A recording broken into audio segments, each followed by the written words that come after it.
Self-Discipline by Kathrin Deshotels. Introduction. Did you know that self-discipline is one of the most useful skills a person can have? It is a skill that is used in every area of a person's life. Although many people understand the importance of this skill, not many take the time and effort to improve their discipline. A common myth when it comes to self-discipline is that those who practice it are always living in a strict and limited lifestyle. On the contrary, self-discipline merely means having better self-control and increasing one's inner strength to control themselves, their behavior, and reactions. One of the main traits of self-discipline is the ability to deny instant gratification and pleasure in return for greater gain, which requires a person to put in effort and time to achieve. Most people know that self-discipline is one of the most crucial components when it comes to success. Here is how self-discipline expresses itself: self-control, perseverance. The ability to not give up even when faced with obstacles and failure. The ability to resist temptations or distractions. The ability to keep trying until you accomplish the goal you've set. You're probably wondering, what can I achieve through strengthening self-discipline? You can achieve most of the goals you set for yourself as long as your mindset is there. Throughout this book, we will be learning about different ways that you can achieve self-discipline through. Popular techniques include visualization and meditation. These are techniques that people use to envision themselves achieving the goals and success that they want in life.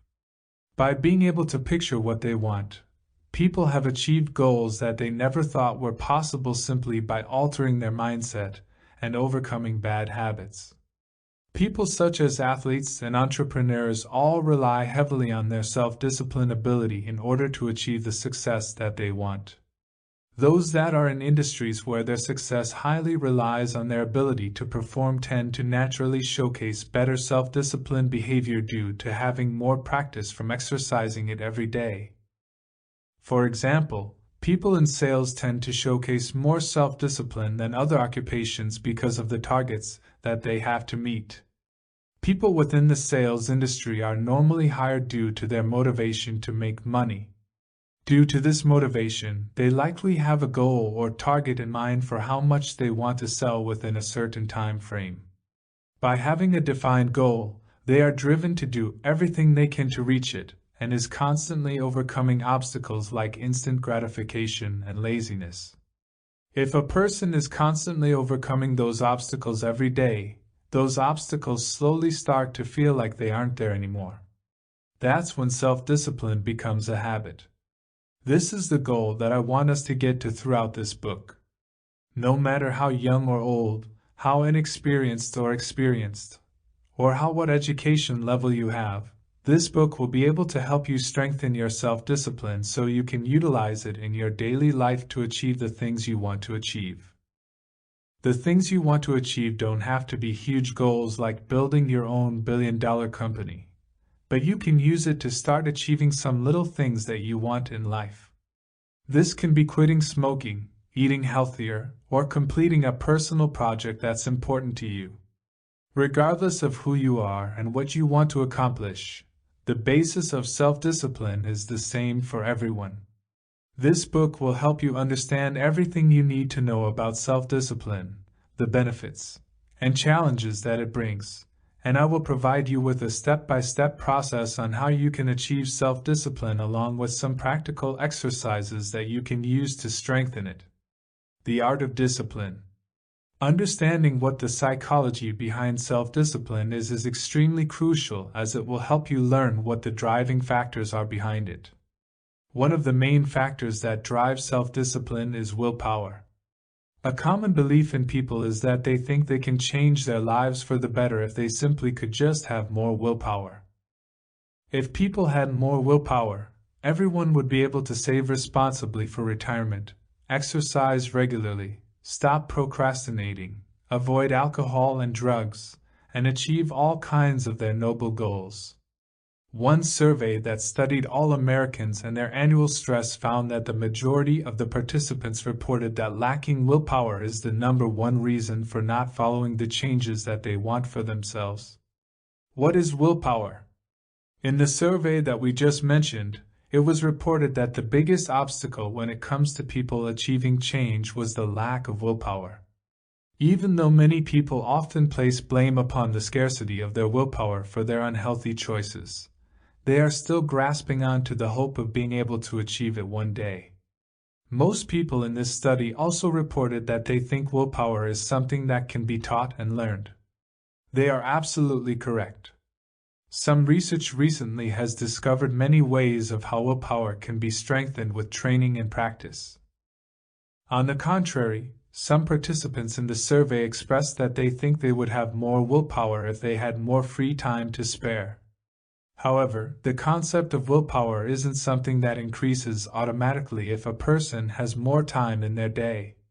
So that leads me to the next question: how can people resist when they are faced with temptation? Over the last several years, many discoveries were made about how willpower works by scientists all over the world. We will dive a little deeper into what our current understanding of willpower is. Weak willpower isn't the only reason for a person to fail at achieving their goals. Psychologists in the field of willpower have built three crucial components when it comes to achieving goals. They said that you first need to set a clear goal and then establish the motivation for change. They said the second component was to monitor your behavior in regards to that goal. Willpower itself is the third and final component. If your goal is similar to the following: stop smoking, get fit, study more, or stop wasting time on the internet, willpower is an important concept to understand if you are looking to achieve any of those goals. The bottom line of willpower is the ability to achieve long-term goals by resisting temporary temptations and urges. Here are several reasons why this is beneficial. Over the course of a regular school year, psychologists performed a study that examined the self-control in a class of 8th grade students. The researchers in this study did an initial assessment of the self-discipline within the students by getting the students, their parents, and teachers to fill out a questionnaire. They took it one step further and gave these students the task of deciding whether they want to receive $1 right away or $2 if they waited a week. At the end of the study, the results pointed to the fact that the students that had better test scores, better school attendance, better grades, and had a higher chance of being admitted to competitive high school programs all ranked high on the self-discipline assessment. These researchers found that self-discipline played a bigger role than IQ when it came to predicting academic success. Other studies have found similar evidence. In a different study, researchers asked a group of undergraduate university students to fill out self-discipline questionnaires that will be used to assess their self-control. These researchers developed a scale that helped score the students in relation to the strength of their willpower. They found that the students that had higher self-esteem, better relationship skills, higher GPA, and had less alcohol or drug abuse all had the highest self-control scores from the questionnaire. Another study found that the benefits of willpower tend to be relevant well past university years. This self-control study was conducted in a group of 1,000 people who had been tracked since birth to the age of 32. This is a long-term study in New Zealand, where they wanted to learn more about the effects of self-control well into adulthood. They found that the people who had high self-control during their childhood grew up into adults that had better mental and physical health. They also had less substance abuse problems, criminal convictions, better financial security, and better money-saving habits. These patterns were proven even after the researchers had adjusted external influences such as socioeconomic factors, general intelligence, and these people's home lives. These findings prove why willpower is extremely important in almost all areas of a person's life. Now that you have learned the importance of willpower and the role it plays in multiple stages of a person's life, let's define it a little further. There are many other names used for willpower that is used interchangeably. This includes drive, determination, self-control, resolve, and self-discipline. Some psychologists will characterize willpower in even more specific ways. Some define willpower to be the capacity to overcome unwanted impulses, feelings, or thoughts. The ability to resist temporary urges, temptation, and delay instant gratification in order to achieve goals that are more long-term. The effortful and conscious regulation of oneself. The ability to engage a cool, cognitive system of behavior rather than a hot, emotional system. A limited resource that has the capability to be depleted. The art of delaying gratification. Over 40 years ago, a famous psychologist studied self-control within children using a simple and effective test. You may have seen this study used before in modern-day experiments. His experiment is called the marshmallow test. This test has become extremely famous over the years as it laid the groundwork, and then paved the way for modern studies of self-control. His psychologist and his colleagues began the test by showing a plate of marshmallows to a child at the preschool age. Then, the psychologist let the child know that he had to go outside for a few moments, and that he would let the child make a very simple decision. If the child could wait until the psychologist came back into the room, she could have 2 marshmallows. If the child could not or doesn't want to wait, then she can ring the bell, which then the psychologist would come back to the room right away, but then she would only get to have 1 marshmallow. Willpower can be defined as simple as the ability for a person to delay instant gratification. Children who have high self-control are able to give up the immediate gratification of eating a marshmallow so that they can be able to eat 2 of them at a later time. People who have quit smoking sacrifice the satisfaction of 1 cigarette in hopes of having better health and lower the risk of cancer in the future. Shoppers fight the urge to spend money at a mall so they can save their money for their future retirement. You probably get the point here. His marshmallow experiment actually helped the researchers develop a framework that explains people's ability to resist or delay instant gratification. He proposed a system that he calls hot and cool, in order to explain whether willpower will succeed or fail. The cool system is naturally a cognitive one. It means that it is a thinking system that uses knowledge about feelings, sensations, goals, and actions that remind oneself, for example, why the marshmallow shouldn't be eaten. The cool system is very reflective, while the hot system is more emotional and impulsive. The hot system is responsible for quick and reflex-based responses to specific triggers, for example, eating the single marshmallow without thinking about the long-term ramifications. To put this in layman's terms, if this framework were a cartoon, the hot system would be the devil and the cool system would be the angel on your shoulder. When somebody's willpower fails, their hot system essentially overrides their cool system, which leads them to make impulsive actions. However, some people are more or less affected by the hot system triggers. That susceptibility to emotional responses plays a big role in influencing a person's behavior throughout life.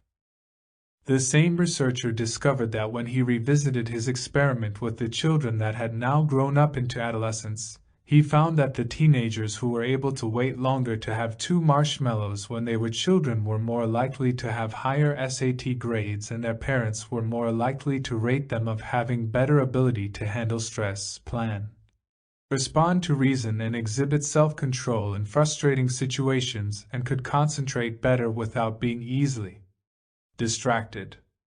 Funnily enough, the marshmallow study didn't end there. A few other researchers tracked down almost 60 people who are now middle-aged, who had previously been a part of the marshmallow experiment as young children.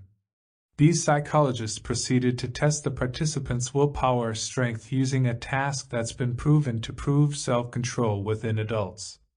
Surprisingly, the participants' various willpower strengths had been very consistent over the last 40 years.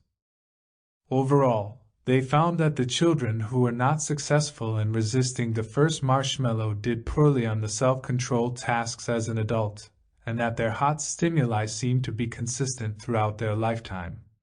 They also began to study brain activity in some of the participants by using magnetic resonance technology. When these participants were presented with tempting stimuli, those who had low willpower exhibited brain patterns that were very different from the brain patterns of those that had strong willpower. They discovered that the prefrontal cortex, this is the region of the brain that controls choice-making functions, was more active in the participants who had stronger willpower, and the ventral striatum, an area of the brain that is focused on processing rewards and desires, showed increased activity in the participants who had weaker willpower. Is willpower a limited resource? The hot-cold framework does a great job of explaining people's ability to delay gratification, but there is another theory that is called willpower depletion that has emerged in recent years to explain what happens to people after they have resisted multiple temptations. Everyone exerts willpower every day in one form or another. People resist to surf the web or go on social media instead of finishing their work report. They may choose a salad when they are craving a slice of pizza. They may hold their tongue rather than make a snide remark. Recent growing research indicates that resisting temptations repeatedly takes a mental toll on a person. Some people describe willpower as a muscle that can get tired if overused. The earliest discoveries of this concept came from a study that was conducted in Germany. The researcher brought participants into a room that smelled like fresh-baked cookies. The participants sat down at the table that held a bowl of radishes and a plate of those freshly baked cookies.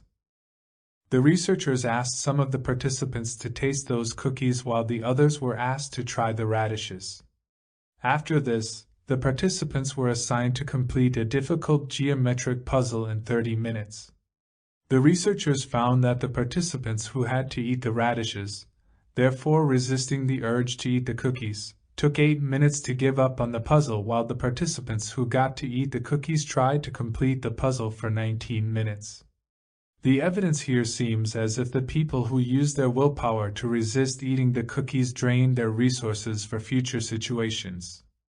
In the late 90s, this research was published, and since then, numerous other studies have begun looking into willpower depletion, or otherwise known as ego depletion.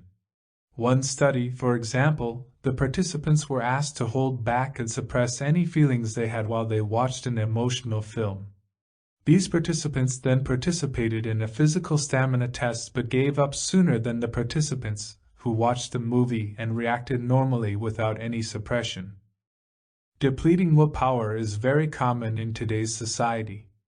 You have probably tried to make yourself be diplomatic when you are dealing with an aggravating customer, or forced to fake happiness when your in-laws come to stay with you for an extended period of time. You must have realized that certain social interactions demand the use of willpower. There is also existing research that has proven that people interacting with others and maintaining relationships often is a high depleter of willpower. Willpower depletion is not solely just a simple case of feeling tired. During another study by the same researcher, she had the participants in her study go through a whole day of sleep deprivation and then asked them to watch a movie but to suppress their emotions and reactions during it. She then proceeded to test the strength of the participants' self-control and found that those participants who didn't get sleep were not much more likely to be depleted of willpower compared to those who got a full night's sleep. So if willpower isn't related to physical fatigue, then what exactly is it? Research studies recently have discovered a few different mechanisms that are possibly responsible for willpower depletion, some that were at the biological level. The researchers found that the people whose willpower became depleted after completing self-controlled tasks showed lowered activity in the region of their brain that controlled cognition. When willpower is being tested, a person's brain may begin to function differently. Some other evidence indicates that people who have depleted willpower might be on low on fuel, quite literally. Since the brain is an organ that requires high energy that is powered by glucose, certain professionals suggested that the cells in the brain that are responsible for maintaining a person's self-control uses up glucose quicker than it is being replenished. They performed a study with dogs where the dogs that were obedient and were asked to resist temptation showed lower blood glucose levels compared to the dogs that did not need to use self-control. They found similar patterns in humans during scientific studies. The people who needed to use willpower in tasks were tested to have lower glucose levels compared to the participants that weren't asked to utilize their willpower. Moreover, replenishing glucose levels tend to help reboot a depleted willpower source in individuals that were depleted while drinking a sugar-free drink did not. However, there is still evidence that suggests that the depletion of willpower can be maintained by a person's attitudes and beliefs. Different research and other colleagues found out that the people who felt the need to use their willpower, usually in order to please other people, were found to be more easily depleted compared to the people who are driven by their own desires and goals. These researchers, therefore, suggested that the people who are in better touch with themselves may be better off in life compared to the people who are often people-pleasing. Some other researchers also studied how the effects of mood could affect a person's willpower.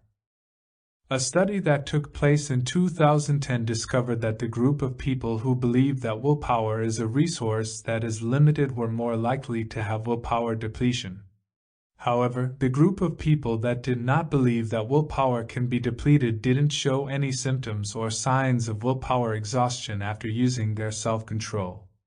During the next stage of the same study, the psychologists manipulated the participants' subconscious beliefs by getting them to unknowingly fill out a biased questionnaire.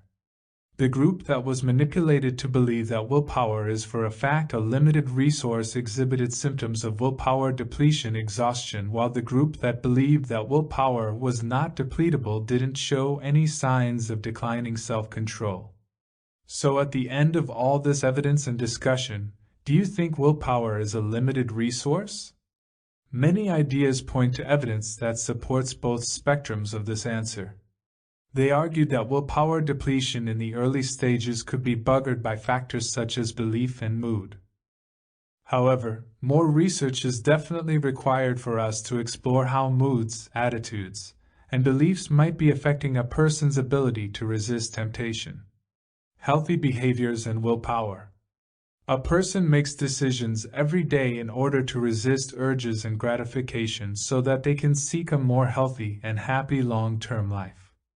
This could be in the form of refusing another portion of fries, forcing yourself to go work out, denying a second round of alcoholic drinks, or overcoming the temptation to skip early morning meetings. Willpower within everyone is being tested on a constant basis. Lack of willpower is often known as the main obstacle to people's ability to maintain a healthy weight and physique. A lot of research actually supports this idea.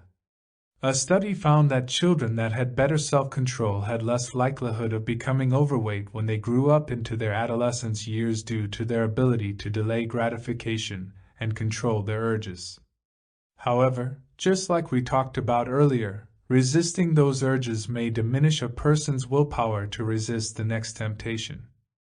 A researcher proved this in a study where they offered students that were currently dieting some ice cream after watching a sad movie.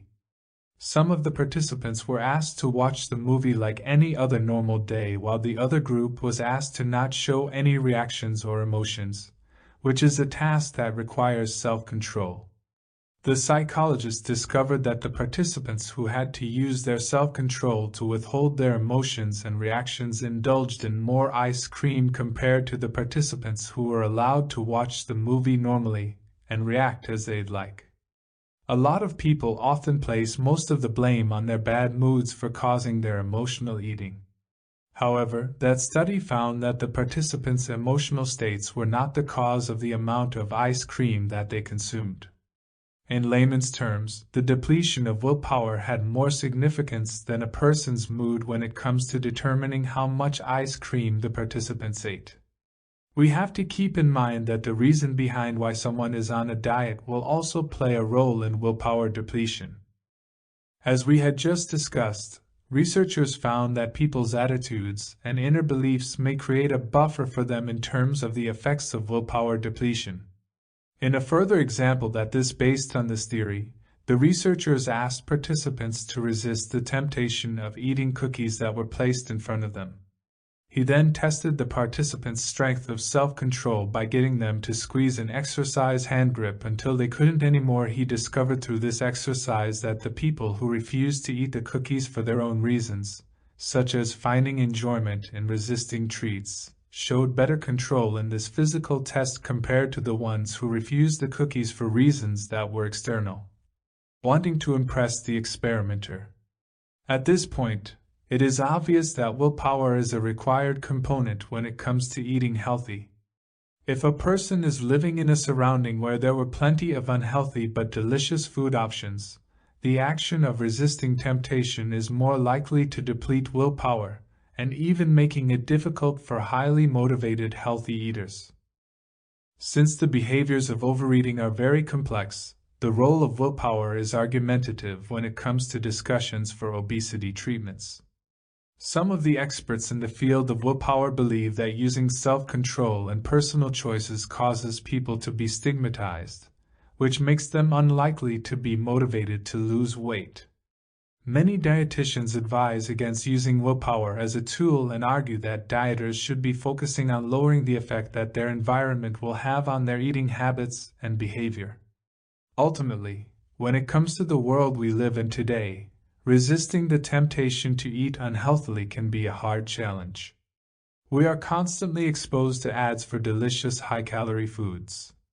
Cheap and fast processed foods is available at our fingertips 24/7 and is less expensive compared to healthier options. A person's willpower and the environment that they live in plays a big role in people's choices when it relates to food. Having a better understanding of both of these elements will help individuals and dietitians that are battling obesity. Not only does willpower play a role in eating healthy, but it also plays a role in the use and possible abuse of alcohol, tobacco, and drugs. Children who have developed self-control may avoid substance abuse in their adulthood and teenagehood. Researchers in this field studied the self-control of adolescents as they moved from 6th grade to 11th grade. They discovered that the kids who had problems with self-control in 6th grade, such as not speaking in turn during class, had more likelihood of using tobacco, marijuana, and alcohol as high schoolers. We are talking a lot about willpower because understanding the role that it plays is very important for developing effective treatments and plan to battle serious issues like addictions to help guide people in making healthier choices for themselves. Willpower research offers people lots of suggestions on how to stick with healthy behaviors. The influence of willpower on financial decision-making. The temptation of consuming in materialistic things like new shoes or a new car is a test of willpower that we have all experienced. Just like how unhealthy food options have become plentiful, the opportunities for impulse spending has grown as well.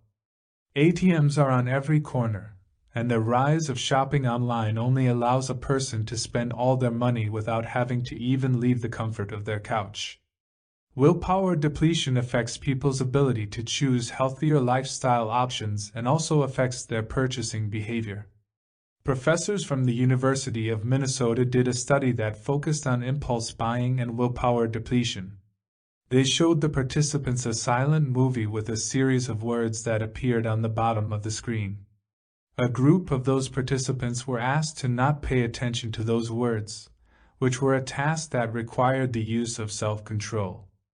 After the movie, the participants were asked to look through a catalog with products like cars and watches, and they wrote down the money amount that they were willing to pay for every single item.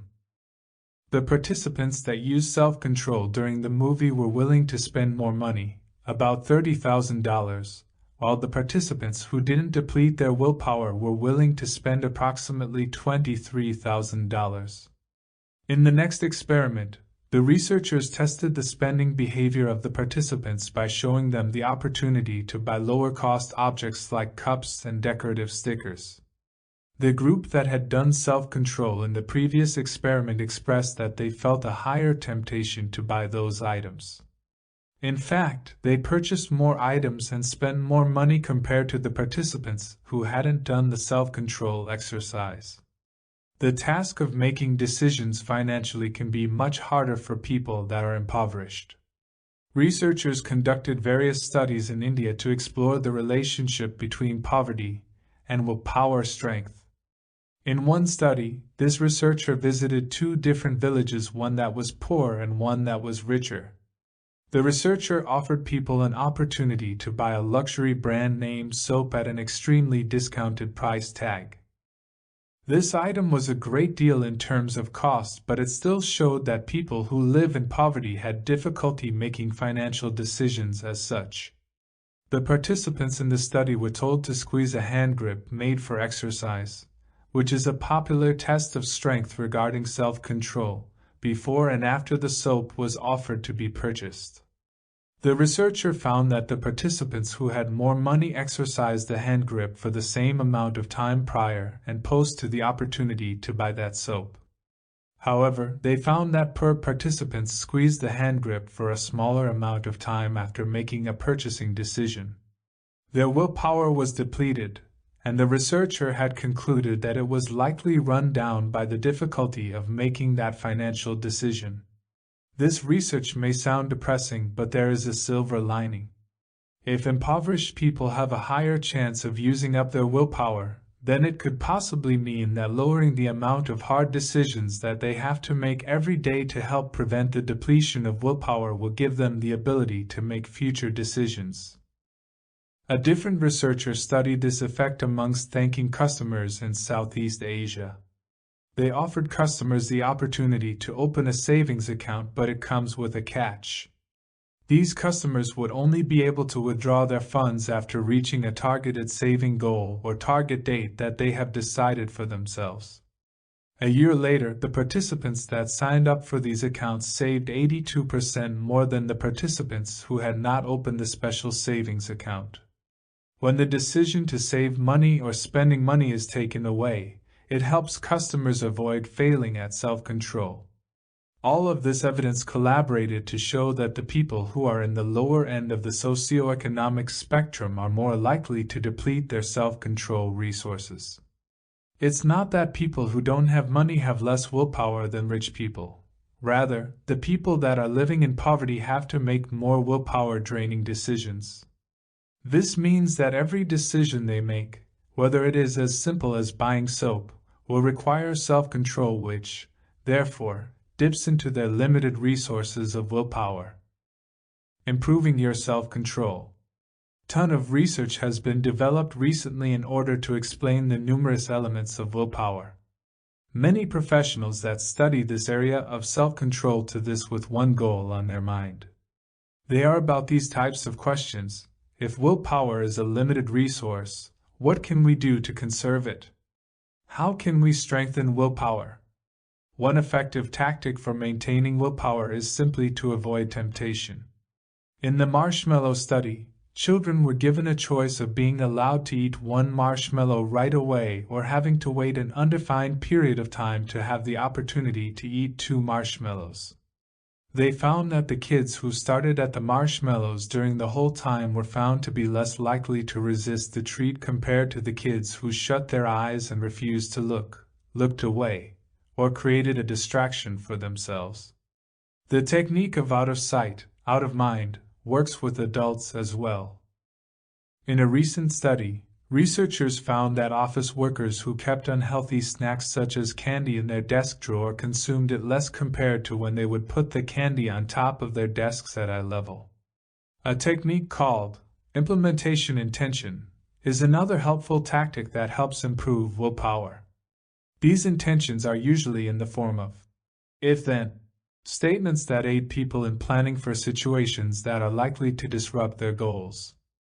For instance, A person that is monitoring their consumption of alcohol may tell themselves before entering a drinking part that as anybody offers them an alcoholic drink, then they will request a plain soda with lime. Research has found that amongst adults and adolescents, implementing solutions will increase self-control, even if people already had their willpower depleted by other tasks.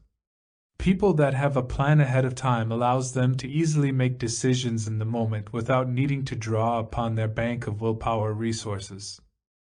This research suggests that people have a bank of willpower that is limited raises a few troubling questions. Are people destined to fail if they are being faced with too many temptations? The answer is not necessarily. Many psychologists have the belief that a person's willpower cannot be ever used up completely. Instead, people often have stored some backup willpower that is being saved for future demands. Those reserves are only available for the right type of motivation, allowing them to accomplish things even when their willpower has seemingly run out.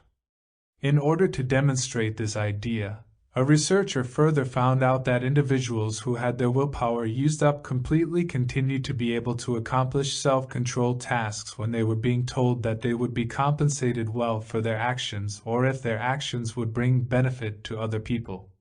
He concluded that having high motivation can overcome weakened self-control. Willpower can also be controlled in the first place to be less vulnerable to being completely depleted. Psychologists often use an analogy to describe willpower as being similar to a muscle that will tire out after a lot of exercise. However, there is another element to this analogy. Although muscles will tire due to exercise during the short term, they become stronger when regularly exercised over the long term. Just like physical exercise, self-control can become stronger when a person exercises willpower. According to one of the earlier experiments that supports the idea above, the researchers asked participants in the study to follow a 2-week guide to improve their moods, track their food intake, or improve their physical posture. Compared to the group that didn't need to exercise self-control, the participants who had to use their willpower by performing willpower-heavy exercises were not as vulnerable to the depletion of self-control in a follow-up study. In another set of research, this researcher found that smokers who exercised willpower for 2 weeks by avoiding sweet foods or regularly squeezing an exercise hand grip found more success when it comes to not smoking than other participants who performed 2 weeks of tasks that didn't require any self-control. Other researchers have also discovered that using your willpower muscles can help a person increase the strength of their self-control over a period of time. Some researchers in Australia did a study where they assigned participants to a physical exercise program that lasted 2 months. This is a willpower-required routine. In the conclusion of this program, the participants that finished it scored better when measuring self-control compared to the other participants who were not assigned the exercise program. The participants that did the program were also reported to have been smoking less, eating healthier food, drinking less alcohol, improving their study habits, and monitoring their spending habits more carefully. Regular exercise of a person's willpower using physical exercise seemed to have led to an increase of willpower in components of their daily lives. He researched findings regarding how glucose levels are tied to willpower depletion suggest a conceivable solution. A person that maintains their blood sugar by eating regularly and often may help their brain replenish their storage of willpower. Those who are dieting aim to preserve their willpower, while calorie reduction may be more effective by eating frequent and small meals compared to skipping out on entire meals like lunch or dinner. All this evidence, founded from studies of the depletion of willpower, proposes that people making resolutions for the new year is the worst approach possible. If a person is running low on willpower in one specific area, it often reduces their willpower in all of the other areas. Focusing on one goal at a time makes more sense. In other words, don't try to get into a healthy diet right away, quit smoking, and start a new workout plan all at the same time. A much better technique is to complete goals one by one. Once you have one single good habit nailed, people no longer need to use their supply of willpower to maintain that behavior. Habits that are healthy will eventually become a part of a person's daily routine and would not need to use the energy of decision-making at all. There are still many questions regarding the nature of willpower that needs to be answered by future research. However, it seems like if somebody has clear goals, good self-monitoring, and does a little bit of practice, they can train their self-control to be strong when faced with temptation. Benefits of self-discipline. In the last chapter, you learned about all the research that went behind studying willpower, which is a huge component of self-discipline. You learned that people's willpower resources had the ability to be depleted, but you also learned that having a positive mindset can create a buffer for which willpower is depleted. In this chapter, you will learn about the benefits that having strong self-discipline can bring. We will be discussing 5 main benefits that self-discipline can add to your life. In addition, we will also learn about what causes someone to have low self-discipline. In the previous chapter, we learned that willpower has the ability to positively affect all aspects of a person's life. Similarly, the lack of self-discipline can also negatively affect each and every aspect of a person's life. Benefits of having self-discipline. When a person has strong self-discipline, it leads to higher self-regard, inner strength, self-assurance, and ultimately to satisfaction and happiness. It leads to better outcomes in every area of a person's life. The following benefits of self-discipline are ones that may not automatically come to mind. Benefit number 1. Self-discipline creates inner strength and character. According to a famous psychology book, there was an important statement that the author wrote. He stated that everyone is the person that they wish to be. All that is stopping you from behaving in the manner that you want to behave is your emotional mind. Let's think about that for a second. Although you may be a very kind and caring person, if you have a tendency to lose your temper easily, other people may see you as a hothead or an angry person. In this example, you don't necessarily need to change who you are as a person. Instead, you need to change the way you behave. Once you change the way you behave, other people will then see you for the person that you truly are. For example, you already are that kind and caring person, but your short temper is preventing you from showing that personality to the world. Self-discipline is a tool that can help you to stop acting on your impulses and instead act based on your true character. Benefit number 2, self-discipline allows you to resist temptations. As we discussed in Chapter 1, our modern-day lives are filled to the brim with temptations that can throw people off track and prevent them from achieving their goals. Often, these temptations are temporary, and by exercising willpower, most people can overcome the urge. In our modern workplace, temptations tend to take the form of distractions like checking your phone, a conversation at the water cooler, or scrolling through social media. Those examples are just the tip of the iceberg when it comes to our modern-day potential distractions. When you are able to recognize what your temptations are, you can place a strategy in order to prevent caving to it. This requires less self-discipline compared to ignoring the temptation with brute mental force. For example, if your coworker locks her phone in the drawer of her desk and refuses to check her phone during the workday, she may make this strategy easier for her by telling all of her friends that she does this so that her friends do not expect an immediate response. As we already learned, temptations also exist in the form of addictions and bad habits. When self-discipline is coupled with effective strategies, it is a very valuable tool that can be used to overcome most urges in life. Benefit number 3. Stronger self-discipline increases one's chances of success. When a goal can be achieved with great ease, some would argue whether or not it should even be considered a goal. Goals require a person to stretch and grow, to improve skills, attitudes, and to improve one's knowledge. When an individual meets those requirements, They improve the quality of their life along with improving their capability to take on larger and harder challenges. Ultimately, goals should be challenging. Everyone will face barriers and obstacles in which they would need to overcome. This is the action that is needed in order to create personal growth. In order to overcome these obstacles and barriers to achieve your goals, it will require a lot of self-discipline and self-belief. A person's ability to persevere and overcome obstacles when faced with difficulty is oftentimes the difference between failure and success. Benefit number 4. People with self-discipline build better relationships. Take a minute to think about some of the things that you value in a relationship. This could be a friendship, a romantic relationship, or a familial relationship.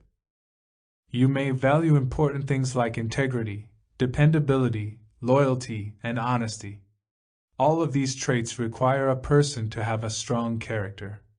It requires someone who is able to be true and act true to their values and beliefs, even when it would be easier to fall into temptation. As we already discussed, those with self-discipline are more likely to develop a stronger character. They have a lot of practice in doing the things that they know need to be done, even though they would probably rather be doing something else. Generally, they are a person that most people can count on. They are more effective when it comes to gaining respect and building trust amongst their peers. Benefit number 5. Self-discipline makes it more difficult for a person to be offended. People with more self-discipline tend to be calmer, assured, and more confident. They know who they are as a person and what they believe in. They will always do what they believe to be the right thing.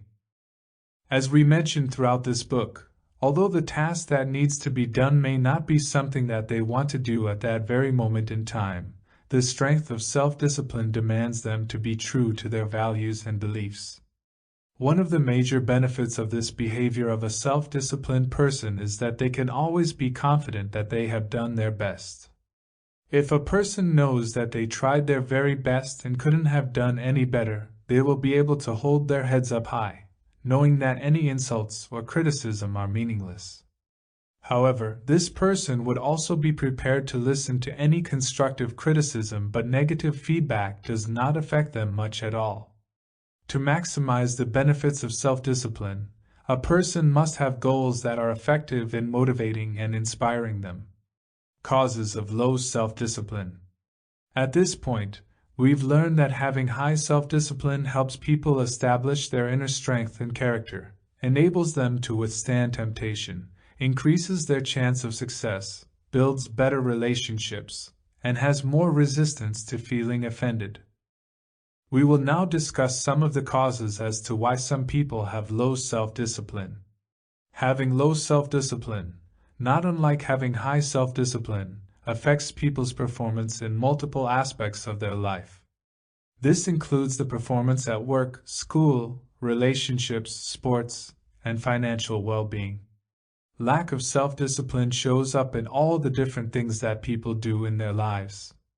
Some people make sure that they do the big things in life but end up neglecting the little things.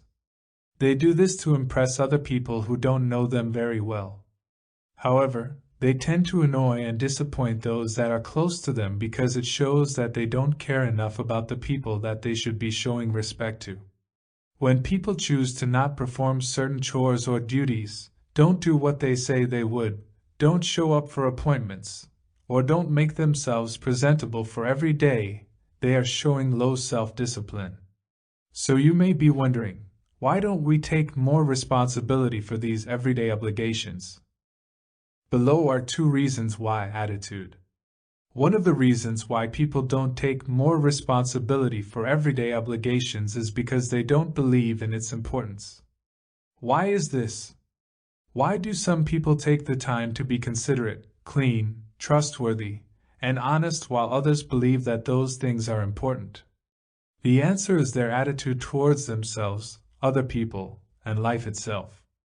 The former believe that people, including themselves, and other forms of life, are worth investing their energy, time, resources, and interest into. They are able to see the importance of life while the latter have less regard for life and for themselves. All of this simply relates to love. When people have a love for life, they tend to respect all components of it. They take the time to appreciate and experience life as if it's a pleasure. Self-discipline comes from the willingness to take care of ourselves, other people, and other types of life.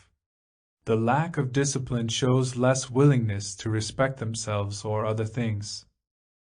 Commitment. The second reason why people don't take more responsibility for everyday obligations is because of the lack of commitment. A person's commitment, enthusiasm, and interest to a task determines the degree to which they can be distracted. When their commitment is very high, very few things have the power to distract them, but if they are doing something that is meaningless to them, their attention is easily distracted. This proves a strong link between self-discipline and commitment. People who have the inability to ignore, control, or bypass thoughts means that they have low self-discipline. By learning the reasons behind why a person does not take more responsibility for everyday obligations, we are ready to learn the 8 causes of poor self-discipline. Cause number 1, lack of awareness. The primary cause of low self-discipline is a lack of awareness. This component is important specifically to our imagination and thinking. People are unaware of the thoughts that take our attention are actually negative and can damage a person's well-being. These thoughts are fed into the conscious mind by the negative mind power to ensure that people have minimal time to spend simply being mindful. If people are aware of the things that are happening within their own minds, they would know that self-discipline is needed to refocus our attention away from the flow of negative thoughts. Cause number 2, character weaknesses. People who have weak character often creates poor self-discipline. This includes aspects that have a low level of inner strength, mental toughness, courage, lack of love for other people, an absence of self-love, low interest in self-improvement, apathy, an aversion of hard work, shortage of responsibility, lack of self-reflect, high levels of greed, and the inability to ignore temptations in general. If people place more importance on the desires, thoughts, and emotions that harm them more than the actions, thoughts, and people that help them, it will be difficult for them to develop high self-discipline. Each moment comes with a choice that a person has to make. It can either be something that helps them reach the goals that they have set for themselves, or they can fall into temptation and choose the action that has instant gratification. Cause number 3, lack of ambition. Ambition is very effective in creating self-discipline by giving us a reason to work towards our goals, although we might rather be doing something else. However, it has a negative effect on our self-discipline if our ambition is in an honorable, ethical, or fulfilling one. It is obvious that people who lack the ambition to achieve goals in life will have a harder time building strong self-discipline because they don't have a reason to do it. This is why we discussed in Chapter 1 that one of the main steps in developing strong self-discipline is coming up with clear and attainable goals. By coming up with a goal that is realistic, an individual can then create a plan of action that they can then hold themselves accountable to.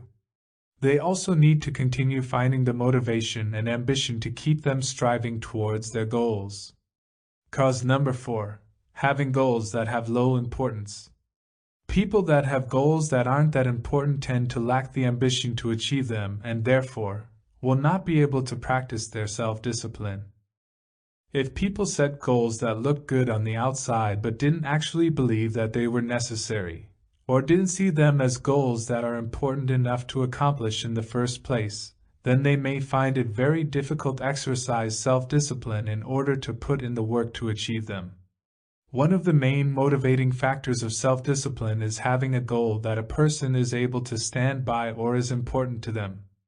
By having an important goal, or something that is meaningful to them, they will be able to find the self-discipline needed in order to complete the tasks required in order to achieve their goal. Cause number 5, laziness. There are many temporary reasons as to why a person is not exhibiting self-discipline to do the things that need to be done. This could be sickness, tiredness, apathy, or something that is more appealing that is immediately available. If you find that these excuses are occurring often when you are trying to complete the task needed to reach a goal, you need to dig deep and find the real reason why you are choosing options that aren't the ones that will help you achieve your goal. Laziness is often the culprit in a lot of cases. The reasons for laziness usually runs very deep into an individual's psyche. If a person believes that there is a goal that is worthwhile, they will be motivated to keep working and applying themselves and making the decisions that make sense when it comes to achieving their goal. However, if they don't have any motivation to achieve their goal, it likely means that their goal isn't important enough, or the person has a natural tendency to be lazy and uninterested. Cause number 6. Lack of self-respect. A person who is lacking self-respect often doesn't put a lot of effort or importance in achieving personal excellence. They often don't really care what others think about them or whether or not they are helping out other people in their lives. You might be wondering what self-respect has to do with self-discipline. The answer is that it takes self-discipline in order to produce excellent results, to achieve goals, and to help people who require it. When a person doesn't think about their own self-improvement, they tend to focus on other things that bring them pleasure, such as instant gratification. They don't necessarily practice self-discipline because they are comfortable in indulging the instant gratification that life throws at them. If a person lacks respect for themselves, they are more likely to indulge in unhealthy conveniences like fast food or shopping impulses that we discussed in Chapter 1. If a person does have self-respect for themselves, they understand that this instant gratification may bring them joy and pleasure at the moment, but does very little in helping them achieve healthy long-term goals. By the end of this chapter, you have learned the benefits of having high self-discipline, the causes of low self-discipline, and the effects it has on a person when they have low self-discipline. By understanding the psychology behind the concept of self-discipline, willpower, and self-control, a person is more likely to see the importance of having these traits if they are a person that wants to achieve the goals they have in life. I strongly believe that everyone has their own personal goals that they want to accomplish in their life. Those who say they don't may simply be too afraid of failure, and hide their fear behind their lies about how they don't have goals rather than coming to terms with the fact that they are scared of failing to achieve their goals. In the next chapter, we will be discussing why self-discipline is often the key to success. All the concepts and examples that you learned in the past 2 chapters will slowly come together in Chapter 3 as you learn why self-discipline is absolutely needed when it comes to a person's ability to find success. Strategies to build unbreakable self-discipline. At this point in the book, you should have a good understanding of what self-discipline is, the benefits that it brings, and you should now be ready for steps that you can take to achieve it. Everyone faces difficult decisions when they are presented with temptations that are hard to resist. A person that is looking to eat healthier may struggle with their self-discipline when they are offered a hot fudge sundae. A person who is looking to gain some muscle mass may face a temptation of wanting to sleep in rather than going to the gym. People that have stronger self-control often spend less time thinking about whether or not to indulge in temptations that are bad for their health. Instead, they are able to make better decisions for themselves more easily. They don't let feelings or impulses affect their decision-making. They are always able to make level-headed decisions. As a result of this, they feel more satisfied with their life as they are able to achieve more goals. 10 steps to achieve self-discipline in 10 days. There are things that you can do in order to learn self-discipline and tap into your willpower source in order to live a happier life. Below are 10 steps that you should follow in order to master your self-discipline over the course of 10 days. Step 1. Learn what your weaknesses are. Everyone has their own set of weaknesses. They could range from a certain type of food like chocolate, or it can be social media like Instagram, or even the latest addictive video game. Regardless of what it is, it has a similar effect on everyone. The first step to mastering your self-discipline is to acknowledge your shortcomings, no matter what they might be. People often try to pretend that their weaknesses don't exist in order to portray themselves as a strong person. This is extremely ineffective when it comes to self-discipline. The purpose of acknowledging your weaknesses is not to make yourself feel bad. Instead, it helps you recognize what they are and will help you plan in advance to overcome them. Acknowledge your flaws. It is impossible to overcome them until you do this. Step 2. Remove all your temptations. Once you have acknowledged your weaknesses, you can now move on to step 2, which is to remove your temptations. Just like we mentioned in step 1, everyone has their own set of weaknesses, and it can range from small things like an unhealthy snack all the way to something that hinders your productivity, like playing a video game for hours on end. By understanding what your weaknesses are, you can make accommodations for yourself that will help remove some of those temptations. For example, if somebody is looking to lose weight and get fit at the gym, but they know that their weakness is that they always eat chocolate after dinner every night.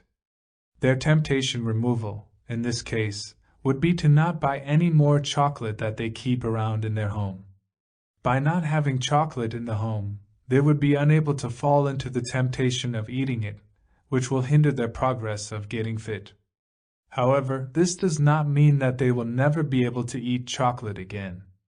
This only means that they can indulge in their favorite snacks when they have achieved a certain portion of their goal. Rewarding oneself is important to self-discipline as well. Step 3. Set defined goals and create a plan for execution. In order to continue strengthening your self-discipline, a person must have a clear vision of what goals they are trying to accomplish. They must also have an understanding of what success means to them. If a person doesn't know where they're planning to go, or what accomplishing their goals even entails, it is easy for them to lose their way or to get sidetracked. Make sure the goals that you are setting have a clear and concise purpose. For example, don't use goals like, "I want to be rich by the next 5 years." This goal is too broad for it to have a strong meaning. Instead, you should make a goal that is quantifiable, like, "I am planning on saving $20,000 by the end of this year." Then, when you have a quantifiable goal, you are able to make a plan that makes sense for yourself. In this example, a person can plan to save $2,000 each month for the rest of this year in order to hit their goal of saving $20,000 by the end of it. They can break down these goals even further and figure out where in their budget they can save money or how they can make more money to accomplish that goal. Step 4. Begin building your self-discipline. Self-discipline is not something that people are born with. It is mostly a learned behavior. Self-discipline is just like any other skill that people may be looking to grow. It requires repetition and lots of daily practice. Similar to going to the gym, the more you work out your muscles, the bigger and stronger they will become. Changes do not happen overnight. Instead, to strengthen your muscles and to grow them, it will take at least several weeks for a person to be able to see their progress. The effort and focus that training self-discipline requires can be extremely tiring. The more time you practice self-discipline, it can become more and more difficult to keep utilizing your willpower. Sometimes when a person is faced with a big temptation or decision, they may feel that overcoming that large temptation makes it harder for them to overcome other tasks that also require self-discipline. The only way to move past this is to have a good mindset. By having a good mindset, it creates a buffer for how quickly your willpower becomes drained. In addition, like the muscle example we used, by exerting your willpower more often, you will have a higher tolerance, and therefore be able to exert it more than if you were just starting out. Step 5. Keep it simple and create new habits. To strengthen self-discipline, you need to work on instilling a new habit, which can feel very intimidating at first, especially if you are focusing on the entire goal all at once. To avoid this daunting feeling, keep it very simple. Break your bigger goal into smaller doable ones. Instead of trying to accomplish one huge goal all at once or to change all of your habits all at once, focus on doing just one thing consistently and exercise your self-discipline with that one small thing. For example, if you are somebody that is looking to get into better shape, start by exercising for 10 to 15 minutes per day. Instead of trying to go to the gym for 2 hours every day, which can be very daunting, start with a smaller goal in mind first. By taking baby steps, you can get your mind used to that habit and slowly increase the amount of time that you spend at the gym. Eventually, once you feel like that goal has become a habit, you can then begin to focus on other small goals and keep building upwards from there. Step 6. Implement a healthier diet. We learned in the earlier chapters that glucose levels play a big role in a person's brain power, which controls a person's willpower. The sensation of being hungry can cause people to feel angry, annoyed, and irritated. This feeling is real and everyone has felt it before and often has a huge impact on a person's willpower. Research has found evidence that having low blood sugar weakens a person's ability to make good decisions. When a person is hungry, their ability to concentrate suffers a lot, and their brain doesn't function as optimally. Therefore, a person's self-control is likely to be weakened when their body is in this state. To prevent this, make sure to be eating small meals constantly to prevent yourself from feeling that annoying hungry feeling that causes people to have a lapse in judgment. Since exercising willpower takes up a lot of energy from a person's brain, make sure to keep fueling it with enough glucose so that the brain is able to keep functioning at an optimal level. Step 7. Adjust your own views regarding willpower. We learned in the earlier chapters that a person's point of view or their beliefs could create a buffer of how long it takes to have their willpower drained completely. Although most researchers believe that there is a limit to how much we can tap into our willpower, they also found that the people who believed that there wasn't a limit had a bigger willpower stockpile. If a person believes that they have a limited amount of willpower, they probably will not be able to surpass those limits. However, if a person does not place a strict limit on themselves, they are less likely to use up their willpower stockpile before meeting their goals. A person's internal perception about their own willpower and self-control plays a huge role in determining how much willpower they have. If a person can remove these obstacles by believing that they have a large stockpile of willpower and believing in themselves, then they are less likely to drain out their willpower compared to someone who believes that they don't have much of it. So try changing your own perception of how you see your willpower. Try to think of it as a source that can run out, but because of your beliefs, you have a larger amount of it. This is a much better mindset to be in compared to thinking that willpower will run out, so therefore you should be stingy with it. Step 8. Make a backup plan. Many psychologists use a famous technique that helps with boosting willpower called implementation intention. This technique is where you give yourself a plan when you are faced with a potentially difficult situation. We used this example earlier. If a person is trying to reduce the amount of alcohol that they drink and they know that they are going to a party where they will be asked if they want to drink alcohol, instead of always asking for a beer like they normally do, they will instead ask for a plain soda with lime. By making a plan before going to a situation that you know where you will be confronted with big temptations, you will have an action plan in place where you can automatically use rather than having to come up with an excuse on the spot and risking failure. When a person goes into those situations with a plan, it helps give them the mindset and the self-control that is necessary to overcome obstacles. They will be able to save energy by not having to make sudden decisions or make sudden plans based on their emotional state. This will make them less likely to cave into temptations and more likely to exercise their self-discipline. Step 9. Reward yourself. Just like anything else in life, it is necessary to give yourself a break and to give yourself a reward. Give yourself something to look forward to by planning an appropriate reward when you accomplish your goals. This is not much different from when you were a little kid and you got a treat from your parents for showing good behavior. When a person has something to look forward to, it gives them the extra motivation that they need to succeed. Anticipation is a powerful thing. It gives people something to focus on so that they are not only thinking of all the things that they need to change.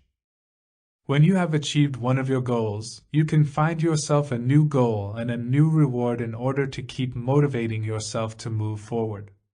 However, the reward should not be something unhealthy. For example, in the previous example of the person that is trying to lower their alcohol intake, their reward for not drinking as often should not be that they will go binge drinking next Friday. Their reward should be something healthy that won't make them lose progress on all the work that they've done. Step 10. Keep moving forward using forgiveness. Even if a person has all the best intentions and the most well-made plans, sometimes they will fall short when practicing self-discipline. Avoiding failure altogether is impossible, and we should not build a mindset around that. Everyone will have their ups and downs, their successes and their failures. The key to overcoming the failures that you will face is to simply keep moving forward. If you stumble on your journey of self-discipline, instead of giving up altogether, acknowledge what caused it, learn from it, and then move on. Don't let yourself get caught up in frustration, anger, or guilt, because these emotions are the ones that will demotivate you and get in the way of your future progress. Learn from the mistakes you have made and be comfortable with forgiving yourself. Once you have done that, you can get your head back in the game and start where you left off. Self-discipline strategies that will help you achieve your goals. In this subchapter, we will be taking a look at 2 different self-discipline strategies that has been proven to help people achieve their goals. We will be learning about visualization and meditation. Although these may sound airy-fairy, there are existing research studies that prove them to work. Many professional athletes across the world employ these types of strategies every day to help them with their training. Let's take a look at visualization first. Using visualization to achieve your goals. Most people have tried to visualize their goals at least a couple of times in their lives. They probably spend a lot of time visualizing a desired future event. For the general public, visualization is a process where they picture their future within their mind. However, visualization can be used for so many more things. Visualization is a type of inner transformation that leads to the realization of external results in reality. It's also known as a form of creative thinking or consciously making and shaping your life with a purpose in mind. The best part about the image is that a person may have envisioned is that it doesn't have to rely upon the external events of reality. It can be entirely dependent on the imaginative powers of a person. Within a person's inner world, they are able to be anyone or anything that they decide to be. It doesn't matter what is happening externally, as it doesn't make a difference to the conscious process of visualization. You might be thinking that this sounds very airy-fairy. However, don't get confused here. Visualization is not just a fantasy that someone made up. It is a proactive and very conscious activity where a person is able to actively visualize things or events in their mind in a specific way to help them impact their external reality positively. Therefore, there is a strong connection between visualization and the real world that we live in, but it does not have to entirely depend on that world. Visualization argues that how a person behaves within the outer world of reality is dependent on how the person creates their internal world for themselves every day. The key to improved performance is visualization. Here is something that I bet not many people know. Visualizing an action or a skill before actually performing that action is just as powerful as doing that action in real life. Scientific research has found tons of evidence that people's thoughts create the exact same instructions in their mind as it does with actions.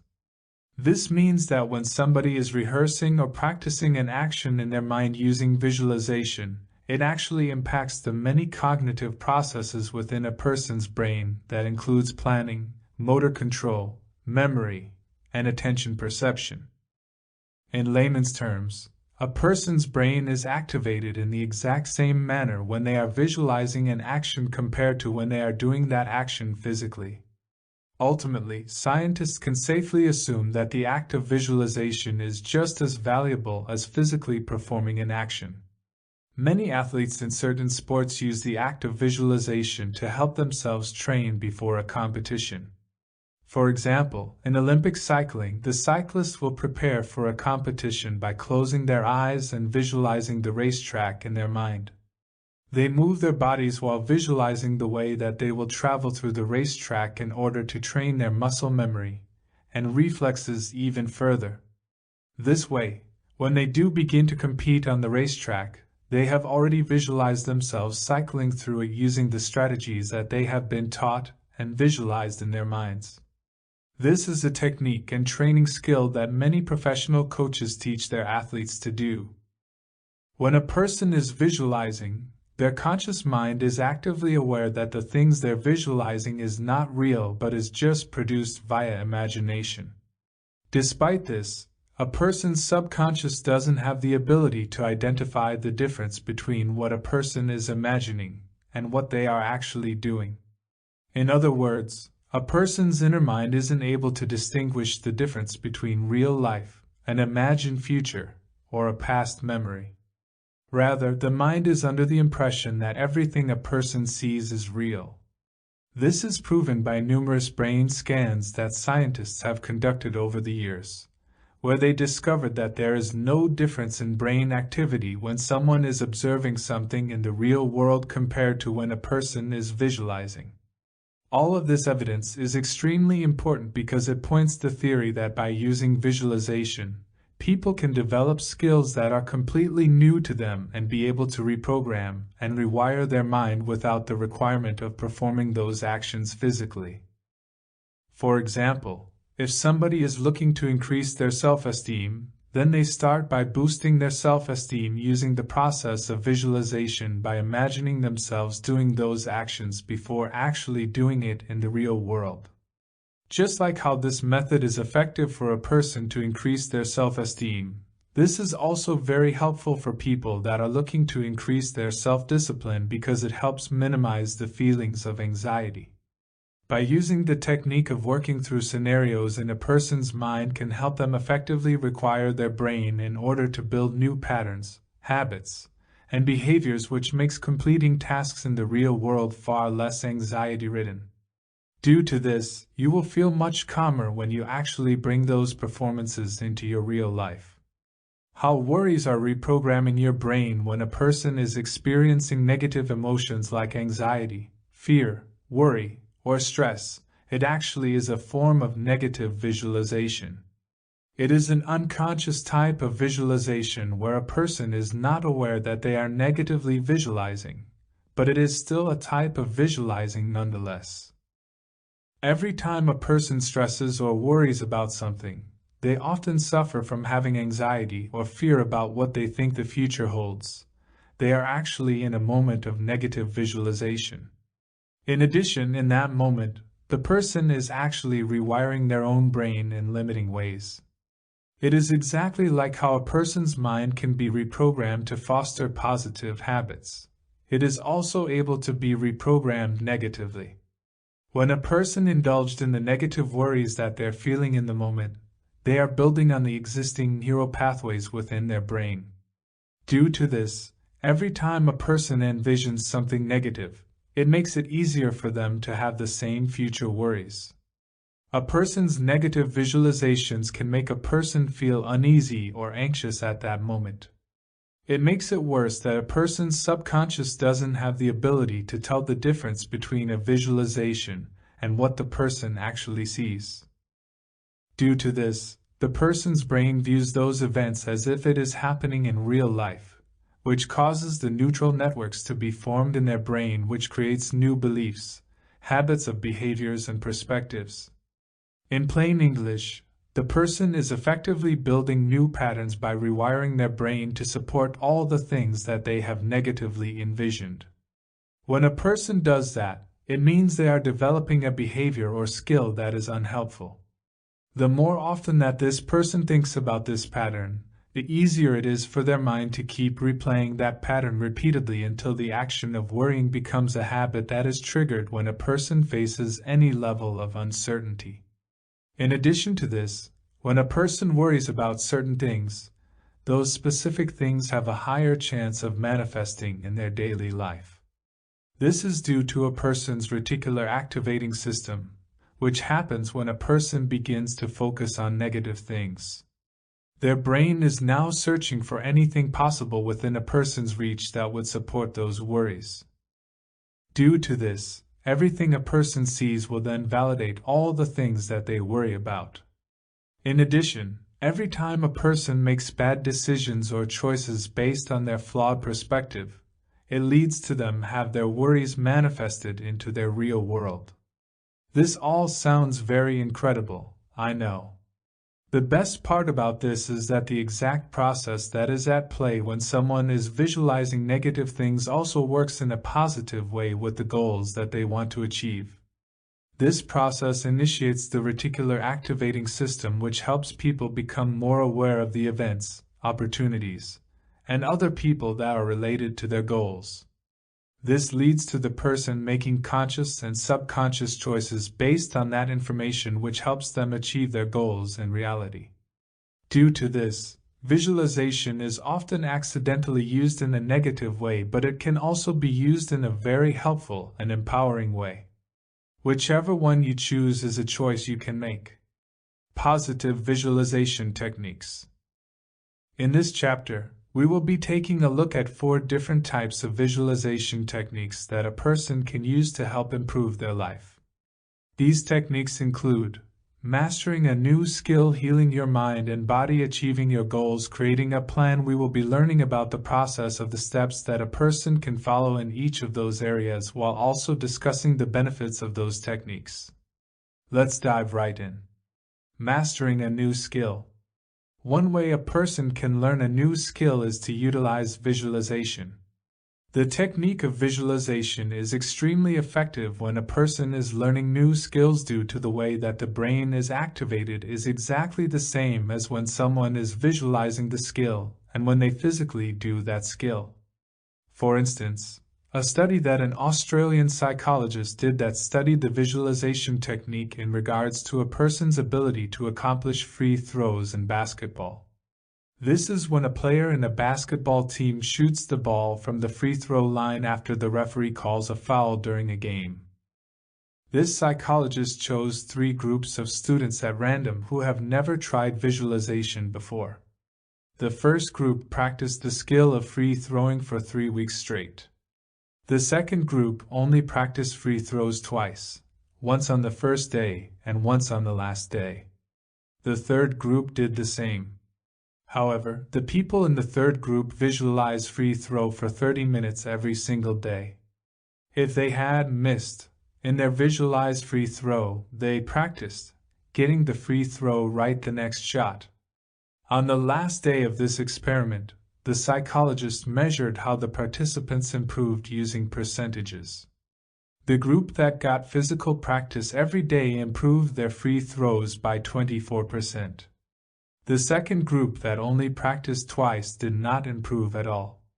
However, the third group, who had practiced just as much as the second group, did 23% better, which is almost as well as the first group. At the end of this experiment, the psychologist published a paper that was about how most effective visualization happens when the visualizer is able to see what they are doing. In other words, the ones that practiced visualizing the free throw actually felt the basketball in their hands and saw it go through the hoop and have heard it bounce. You can also use visualization to learn and master any skill of your liking. The most important thing is to try to utilize all your senses when you begin your visualization. Here are a simple 5 steps to teach you how to visualize properly. 1. Pick a skill that is of interest to you. 2. Identify what your real-world proficiency level is in this skill. 3. Visualize yourself doing this skill using all 5 of your senses in as much detail as possible. 4. Do this visualization for 11 days at 20 minutes per day. 5. Try this skill in reality and keep track of measuring your improvement. Continue visualizing while doing that skill in real life if you are not satisfied with the results. Creating a plan. Whenever you are feeling stressed and/or overwhelmed, visualization can be a great way to help you build a plan that helps you take proactive action and to stay centered. This visualization technique is most effective when practiced at the end of the day, so you can use it to begin planning the work for your next day. You don't have to be too strict with this, as you can also choose to use this technique throughout your day whenever you have a few minutes of free time. Below are 3 simple steps to do this. 1. Calm yourself down and make sure you are feeling relaxed. Sit down, as it will help you get some rest from whatever you were doing before. 2. Close your eyes and start to visualize specifically the things that you are looking to accomplish for the rest of your day and tomorrow. Visualize every action that you need to take in specific detail, and then ask yourself the following questions. 3. How do I want to feel? 4. What do I want? 5. How will I interact with others? 6. What specific actions do I want to take? 7. How will I overcome obstacles? 8. What obstacles will I potentially face? 9. What do I want to achieve? 10. The reality here is that people are not able to predict all the things that might happen to them. When events happen unexpectedly, they can often ruin any plans that have been put in place. However, good planning isn't about planning around all possible obstacles, but it is more about adapting to the obstacles that life gives you. When you keep this in mind, it is important that you affirm with yourself at the end of your visualization with, "This or something better will come my way." By giving yourself affirmation, you are maintaining an open mind for the endless possibilities to come. This will help you feel more prepared and comfortable with making changes when unexpected things happen to you. This process is definitely not a foolproof plan. However, this visualization will help you envision possible situations that might happen. Achieving your goals. This visualization technique is the most important one when it comes to strengthening self-discipline. By using the technique of visualization for setting goals brings a lot of value, but this technique does come with one major drawback. The most popular form of visualization is goal setting. Most people have definitely used visualization pertaining to their goals at one time or another. However, this technique may not have worked for them due to one critical flaw. This flaw is that when people are visualizing their goals, they often are only visualizing their goals at the end. They imagine their flashy goal at the end of all the hard work that's going to be rainbows and butterflies. Yes, they are experiencing this using all of their sensories, but they simply open their eyes after the visualization feeling very inspired. However, this type of motivation is extremely short-lived because the next time this person faces an obstacle, it immediately deflates their motivation. When this happens, people need to visualize their goals all over again in order to create more motivation for themselves. However, because nothing happens after every visualization, their motivation stays stagnant and does not grow, and therefore, their hunger towards achieving that goal is not growing as well. In fact, every time a person hits an obstacle and they try the process of visualization again, their motivation becomes weaker every time, and as time goes on, they begin to lose energy as well. So what are they doing incorrectly? What they are doing incorrectly is that they are not visualizing their goals properly. They only see the destination, but they don't understand that achieving a goal requires much more than just that. The journey of achieving a goal is full of wins and losses, highs and lows, and a journey that is jam-packed with ups and downs. Due to this, These are the things that a person would also need to include in their visualization. When a person visualizes their end goal, it is very effective in creating that desire and hunger. However, the proper way to use visualization is to only spend 10% of your time visualizing the end goal and spending the leftover 90% of the time visualizing the how behind achieving your goals. This will include visualizing yourself, overcoming challenges, and facing setbacks and problems. In some ways, it's similar to the form of visualization planning that we just discussed. A person's end goal creates the inspiration that they need long term, but the actual journey itself helps a person stay motivated in the short term. If you are trying to maximize the time that you spend on achieving small goals to get to your end goal, you must visualize those as well. Below are 5 steps that you can follow to achieve this visualization. 1. Get yourself to a quiet place and sit down and shut your eyes. Start to imagine what your end goal will look like. Imagine yourself experiencing and living this goal using all 5 of your senses. 2. Slowly begin to take steps back from your end goal and imagine the process that was in place that you took in order to achieve your end goal. Imagine yourself overcoming all of the problems and obstacles that you had to face. Keep visualizing every single step until you find yourself back into your present moment. 3. Move forward in time now and visualize how you took advantage of opportunities and the happy coincidences that aided you in overcoming any barriers. Try to see as clearly as possible how things unfolded for you. 4. At the end of your visualization, take a few moments to send your future self some positive energy for their journey. 5. When you exit the visualization, immediately detach yourself emotionally from the outcome of your goal. One thing that can hold you back is if you are having an emotional attachment to a specific result. Instead, try to stay open-minded and be flexible for the journey ahead. You can use visualization using those steps on a daily or weekly basis.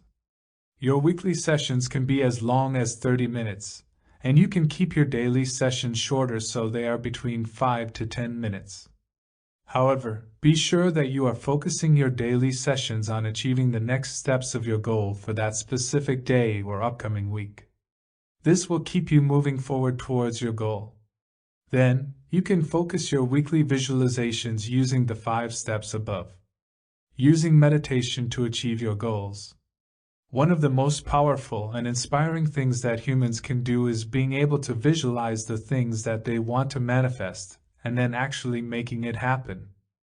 The power of the human mind is extraordinary, especially when it is coupled with mindfulness practices like meditation.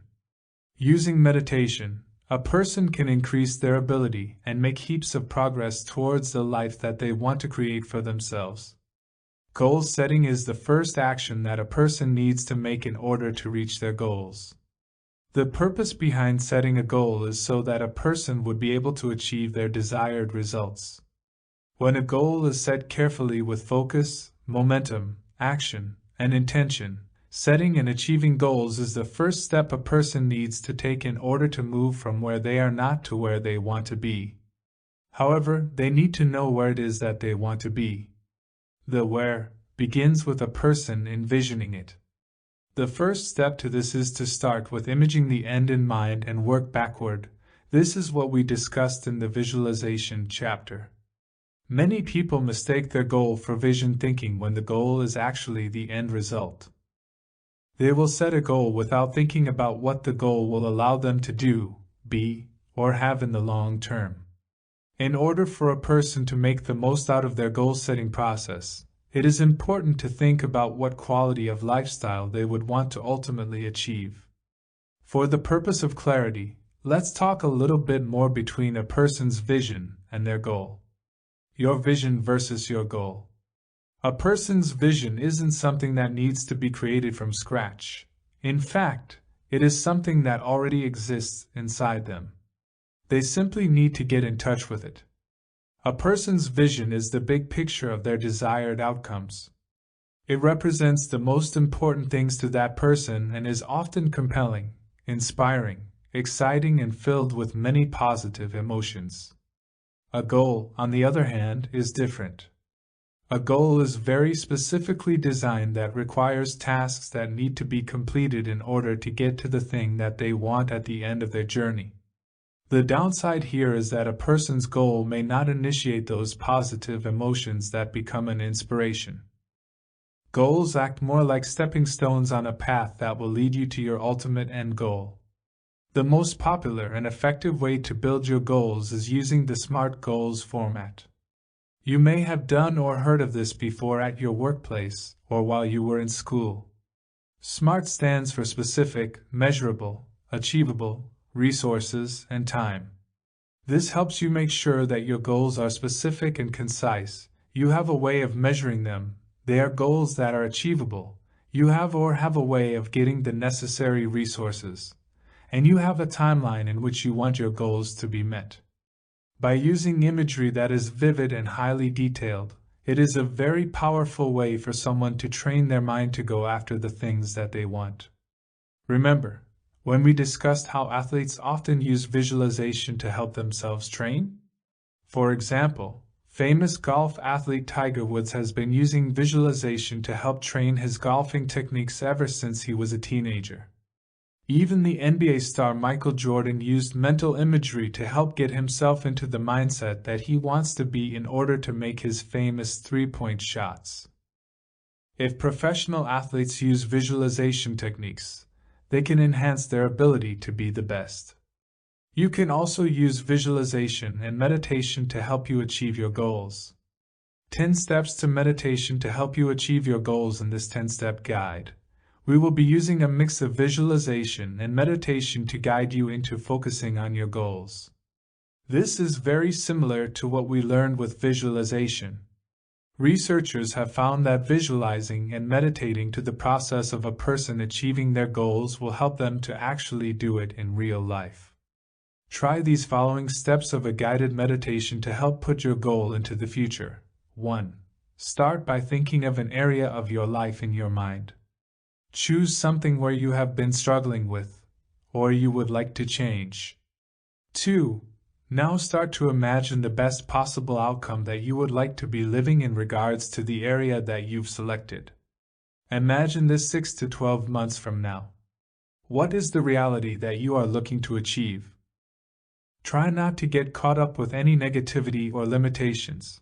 Instead, just allow yourself to imagine and get carried away with your strongest goals. 3. Focus your mind on connecting with just one goal that you would like to achieve over the next 3 months. Make sure your goal is a good one and is as meaningful as possible. If you choose a goal that isn't meaningful or doesn't hold a lot of weight, the end result won't feel special for you. Make sure to choose something that is significant enough so that once you achieve this goal, you will feel a high sense of accomplishment and motivation for your next goal. Be sure to run your goal through the SMART acronym to ensure that it is a goal that is set up for success. 4. Now that you are starting to feel connected with the goal that you've set, try to imagine what your life will be like once you achieve the goal. Visualize a picture or movie in your mind and try to view it as if you are looking at it through your own pair of eyes. Factor in all the other sensory perceptions to try to imagine the most real and positive feelings. Where are you? Who is with you? What are the things happening around you? 5. Now, begin to step out of the picture or movie that you've imagined and begin to imagine yourself floating up in the air above where you are sitting now while taking that imagery with you. Take a deep breath, and as you breathe out, use your breath to give life to the image and fill it with intention and positive energy. Repeat this 5 times. 6. In this step, it is time to imagine yourself floating out into the future while imagining yourself dropping the imagery that you've created for your goal down into your real life below you at the exact time and date that you've set for yourself to reach this goal. 7. Pay attention to all the things that need to happen between then and now and how it is beginning to reevaluate itself in order to support you in achieving that goal. Visualize this process, and all those events to make it feel as realistic as possible. 8. Once you feel like that step is complete, bring your awareness back to the present, and with your eyes still shut, start to think about what steps you will need to take in the next few days that will help you move closer to achieving your goal. 9. Take a few more deep breaths in order to ground yourself to the present before opening your eyes. Now, before you forget, write down a list of steps that you need to take in order to achieve your goal, or begin to write down your experience in your journal, so you don't forget. 10. In this last step, you will focus on taking action and staying focused. Make sure that you are doing something that brings you closer to achieving your goal on a daily basis. Use this meditation and visualization technique once a week after you first complete the steps. By doing this once a week, it helps you continue to move forward towards your end goal and help you bring your vision into real life. Seeing is believing, so using your mind in meditation, you are able to create the best future that you have imagined for yourself. Discipline over motivation. In this chapter, we will be taking a look at why having self-discipline is more important than having motivation. A common excuse that people use regarding their low self-discipline is, "I don't have any motivation to do this right now. I'll wait until I feel motivated to do this task." This chapter will help you move past this mindset and into one where you focus less on your motivation levels and more on how to create motivation for yourself by doing your tasks. We will take a look at how you can break down your goals into more manageable ones and learning how to beat procrastination using discipline. Motivation is created when you act. People often have the wrong mindset where they think that they need to feel fully motivated before they start working on a task job. This mindset is unrealistic. People's motivation often does not arrive until they have started that task and are beginning to see progress. When people see progress, they start to see the fruits to their labor, and they become even more motivated to keep working until they have completed their task. You might be wondering, what about the motivation that is needed in order to start working altogether? The answer to this is that a person needs to have a good understanding of the why and the vision of that particular job. Before you even begin working on it, you should know what the benefits are going to be. You would be surprised at how many people waste a lot of time doing work that actually does not need to be completed.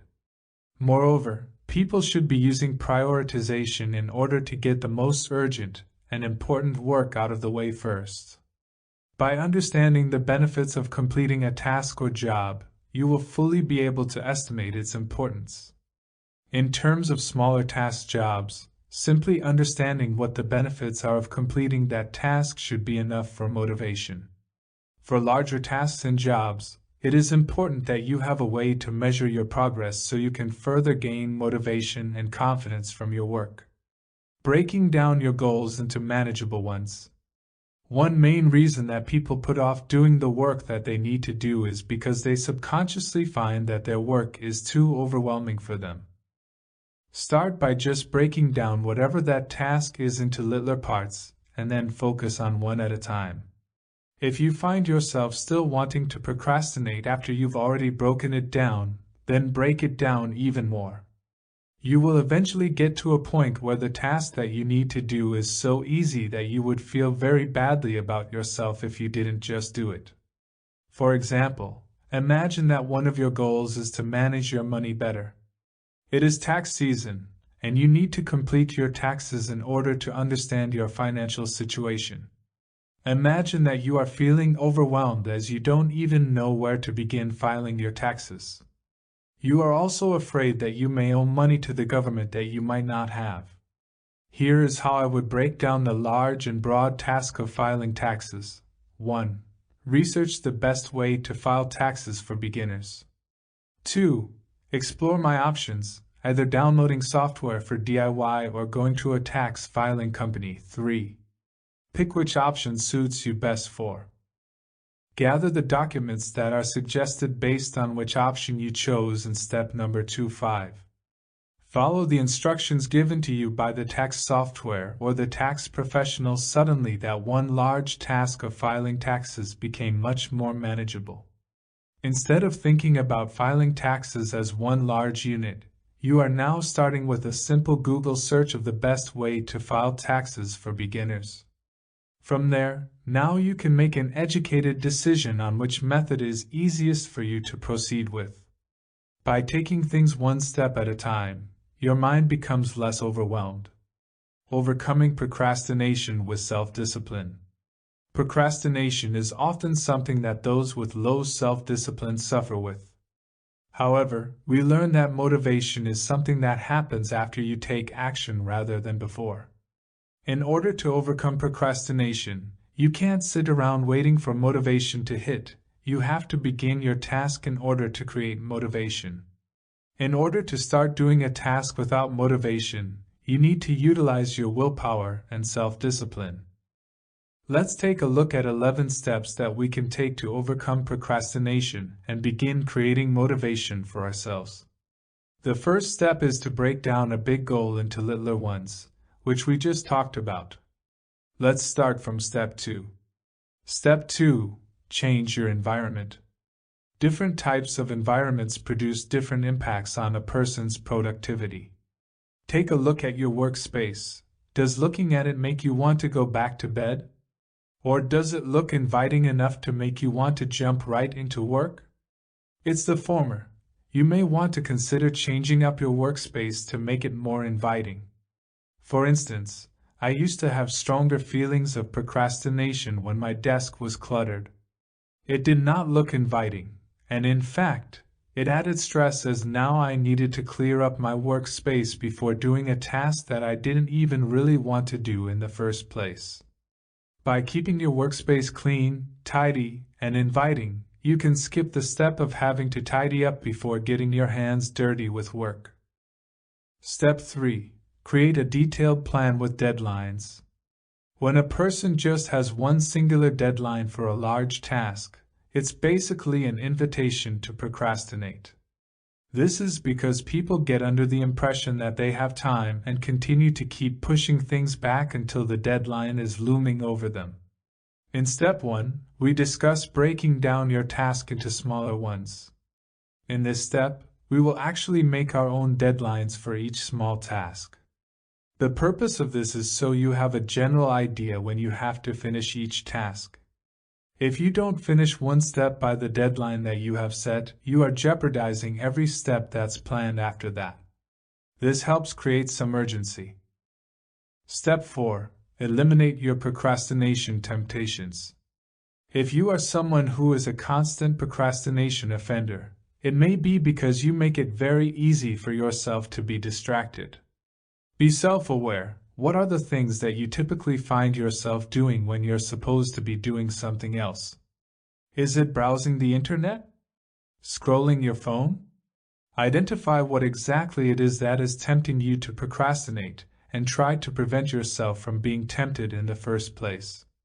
If you are easily distracted by your phone, turn it off for an hour, put it in a drawer, and begin to work. Some people may extreme and go as far as disabling all their social media accounts so they can prevent themselves from endless browsing. It doesn't have to be extremely drastic but takes preventative measures, so it's not too easy for you to procrastinate. Step 5. Surround yourself with people who inspire you. Choosing who you spend your time with heavily influences your behaviors. If you are spending time with people who also procrastinate, and don't see anything wrong with it, then you are likely to think that that is okay. Instead, try to surround yourself with people that are motivated and have achieved many goals before. You will soon be able to gain some of their motivation and spirit as well. Step 6. Get a buddy. When you have a large set of tasks that you need to get done, having a buddy will make the process way more fun. Your buddy should ideally be someone that also has their own large set of tasks goals that they want to complete. The two of you will hold each other accountable for the tasks that need to be done. It is not required that both of you need to have the same goals, but if they are, even better.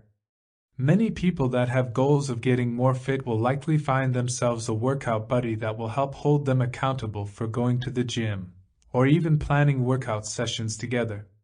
Step 7. Tell others about your goals. This serves a similar function as the step before but on a much larger scale. Tell friends, family, and colleagues about the goals that you have in mind. This works better if you tell them details like your deadlines or the plan that you've made for yourself. Now, the next time you see these people, they will likely ask you what your status is on your goals, therefore, creating motivation for you. Also, people tend to not want to fail in front of others, so if you know that you are seeing those people soon, you are more likely to make sure that you have made some progress so you can update them on it. Step 8. Seek out someone who has achieved your goal. If your goal is one that you think other people have accomplished before, try to find out who these people are. Seek them out and connect with them in order to ask them about their experience. You can learn about what obstacles and failures that they faced along the way, and they'd be able to provide you with some tips that may have made their journey a little bit easier. Moreover, seeing living proof that your goals are ones that are achievable may help you take action even sooner. Step 9. Reclarify your goals. If you are someone that has been procrastinating for a long time now, it might be due to the misalignment of what you're currently doing and what you want. People often outgrow their goals when they begin to learn more about themselves. However, they don't always adjust their goals based on those changes. Try to take a weekend to yourself and regroup. Ask yourself, what exactly do I want to achieve? Are the things that I am doing now aligning with that? If not, what can I do to change it?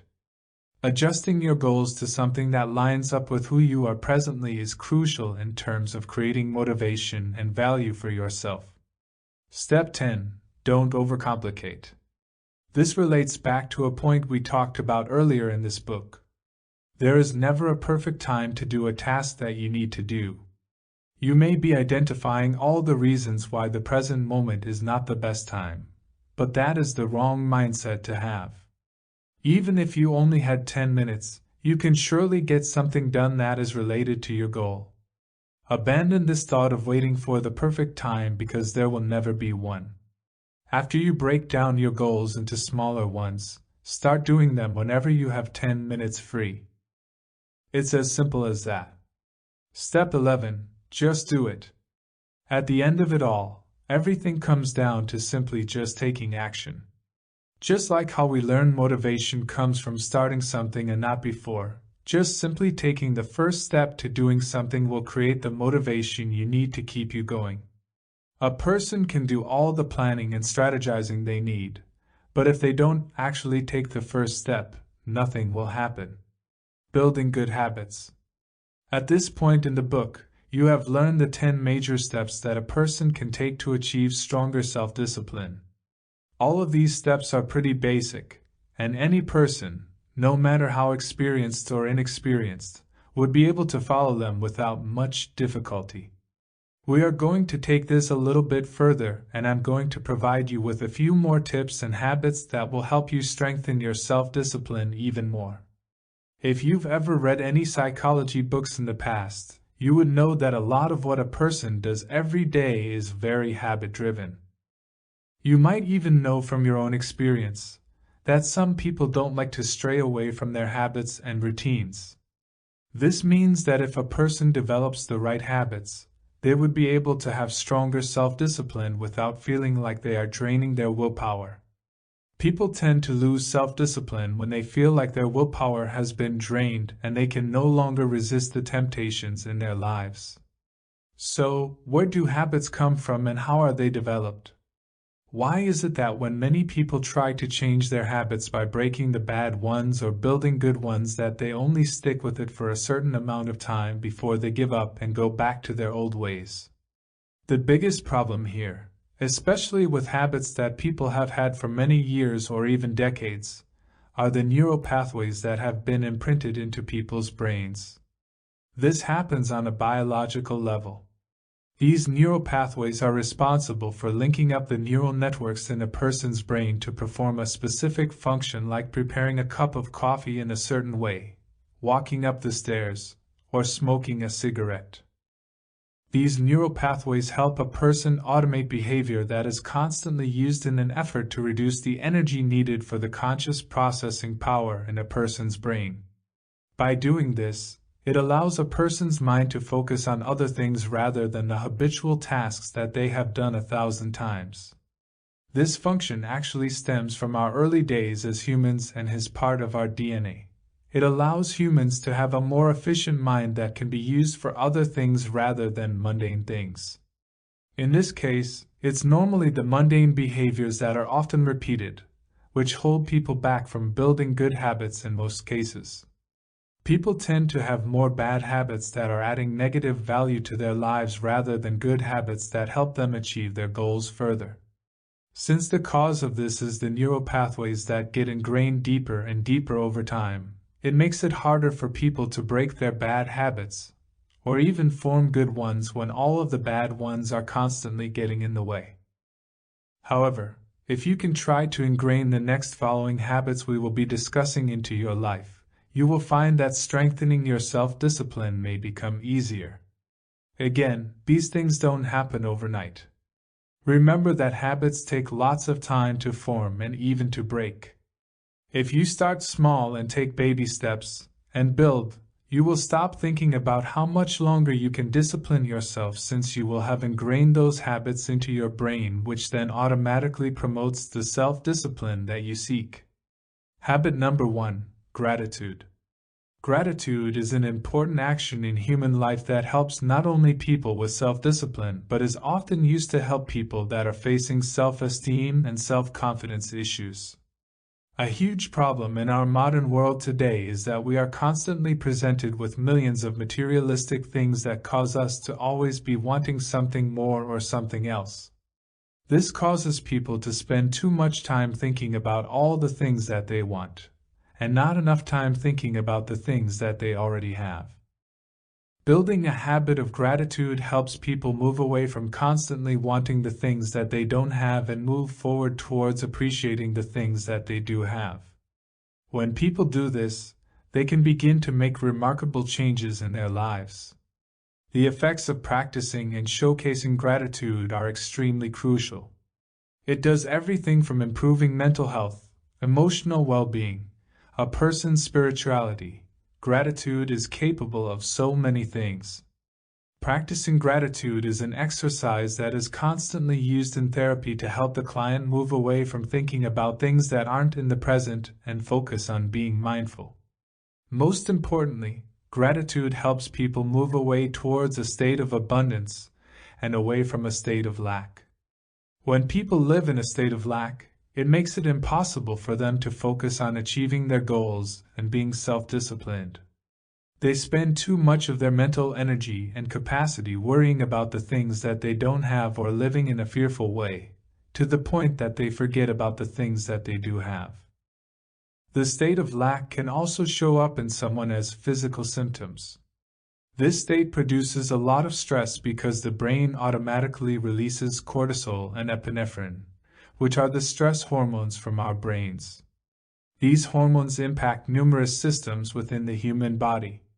When someone is stressed, their immune systems, digestive systems, and reproductive systems are all affected. We must spend a few minutes every day writing down all the things that we are grateful for.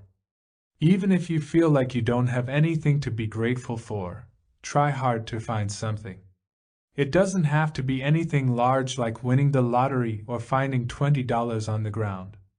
It could be something very simple like the nice weather, the nice conversation that you had with your barista, or even just seeing a cute dog on your way home.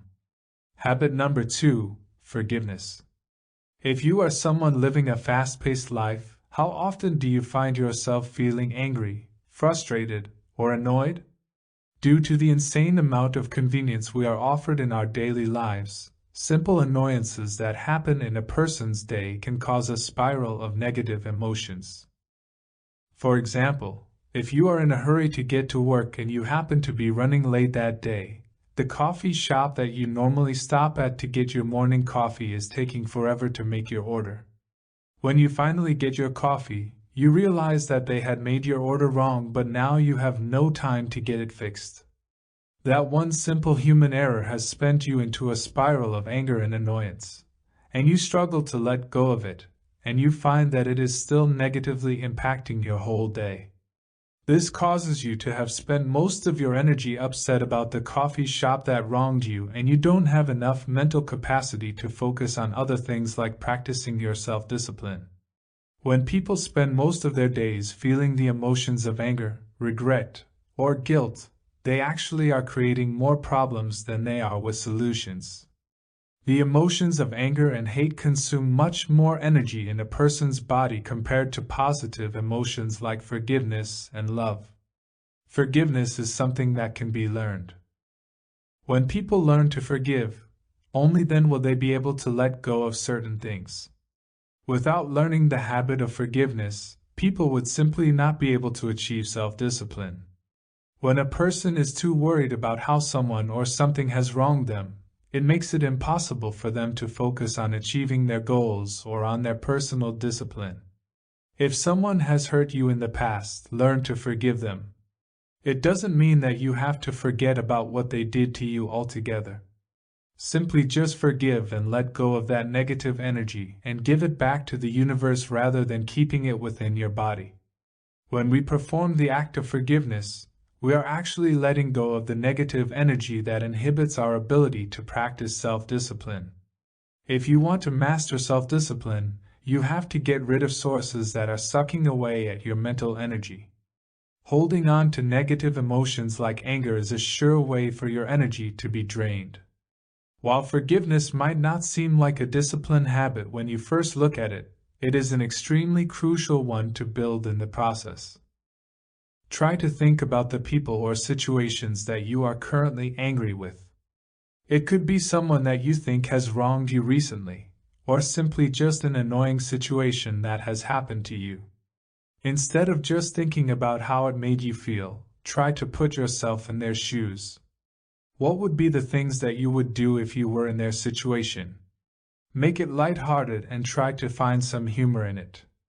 Rather than thinking about it as a situation that shouldn't have happened, try to find a lesson learned in those situations. I know that it is very hard to forgive certain people, especially if they have really hurt you or wronged you in life. However, it isn't until people are able to let go of those feelings of animosity and hurt before things in their life really began to improve.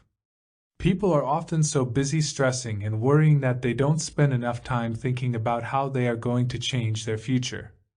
Habit number 3, meditation. Just like gratitude, meditation is a commonly used technique to help people practice mindfulness in cases where they are suffering from an anxiety disorder or depression disorder. Meditation is something that can be used to help put people's minds at ease. Provide people with a spiritual centeredness that can be used as an avenue of growth. When people meditate, they take their awareness away from things of the past and the future and focus it on the things of the present. When this happens, they are able to connect themselves to the universe, which also helps them with increasing gratitude. In the later chapters of this book, we will learn the specific ways of how meditation can help a person improve their self-discipline. Meditation actually plays a big role in a person's ability to use their willpower. Its function is to clear the mind of any thoughts and simply focus all attention on the present. From a self-discipline perspective, meditation helps set the right tone for a person's day. In addition, it helps people improve their physical, emotional, and mental health all at once, allowing them to gain some of the biggest benefits for the least amount of time invested. There are many types of meditation, some of which focuses on mindfulness, and some of which focuses on love and gratitude. There truly are too many different types of meditation for humankind to keep track of, but the most popular and beneficial type that is used amongst many therapies and within self-discipline is mindfulness meditation. Contrary to common belief, meditation doesn't have to take a long time. It can be done in 10 to 15 minutes. However, the hardest part of meditation is actually bringing yourself to do it. A person has to be able to keep their mind still and train it to stop wandering all the time. The trick behind mindfulness meditation is not to stop wandering thoughts altogether, but simply to acknowledge these thoughts and reroute yourself back to the present. There are many types of breathing techniques that can be accompanied with meditation to help with achieving mindfulness. We will be diving deeper into these techniques in the meditation chapter. Some people believe that meditation is about aligning the physical human body with its spiritual body. However, for the purpose of this book, we will stay away from spirituality and focus more on the practical benefit that being mindful can bring. Habit number 4. Active goal setting. We have mentioned this briefly in the previous chapter, but it is important enough that we will mention it again. We learned in the previous chapter that setting attainable goals is more effective than setting broad and large goals. By setting smaller goals, it becomes something that is more quantifiable, and because of this, you can easily keep track of how you are doing when it comes to goal achievement. Active goal setting is very different from passive goal setting. Passive goal setting means you are setting goals in your mind, and they are passive because they lack many details or planning. Passive goal setting means that a person hasn't properly defined the actual goal, which makes it hard for them to keep track of their progress and knowing what needs to be done in order to achieve that goal. Active goal setting is the complete opposite of passive goal setting. Active goal setting means writing out these goals and making sure that they have an important meaning. These goals have to be measurable and very specific. To successfully have an active goal, a person has to make a plan towards achieving it. This is why people set long-term goals, but also engage in smaller goals on a daily basis in order to work towards achieving the bigger goal. By using active goal setting, it ingrains the discipline in us because you are forced to give it direction. By breaking down your big goals into smaller daily goals, it helps people avoid distractions by only looking at the things that they need to get done in the present day. This way, a person isn't left constantly thinking about one large, intimidating goal but not knowing how to approach it. Active goal setting works by taking the first step in setting your long-term goals. If you are someone that has long-term goals like wanting to own your first home, wanting to pay off your student debt by the next 3 years, or wanting to take 6 months off to travel Europe. If you are someone that has long-term goals, then you need to actively participate in daily, weekly, and monthly goal setting and planning. You have to play an active role in tracking your progress towards your goals and making changes in places where you feel like aren't working for you. So take out a pen and a piece of paper and start writing down what long-term goals you have. Once you have some long-term goals written down, break it down into monthly, weekly, and daily goals. Start slowly by accomplishing your daily goals, and when you reach the end of the month, assess to see if you have achieved your monthly goal through accomplishing your daily goals. If you haven't, look back on your daily goals and see if there's anything you can change so that you could achieve next month's goal. Habit number 5. Eat healthy. We also discussed the benefits of eating healthy in the previous chapter, but we will expand on it a little bit more here. What a lot of people don't realize is that our human body spends a huge portion of its energy digesting and processing food. When a person's diet is rich in proteins, fats, and carbohydrates, their body is actually using more energy to process food, which some of it is useless to us. Raw fruits and foods actually offer the biggest boost of energy for humans because they require less energy for the body to process, and provides more energy for the body to use after that. This process is called an enhanced thermic effect of food, TF, or otherwise known as dietary induced thermogenesis, DIT. Like we learned in the previous chapter, our brains use up a large amount of glucose in order to keep it functioning. Therefore, The amount of energy that a person has is very responsible and how focused they feel.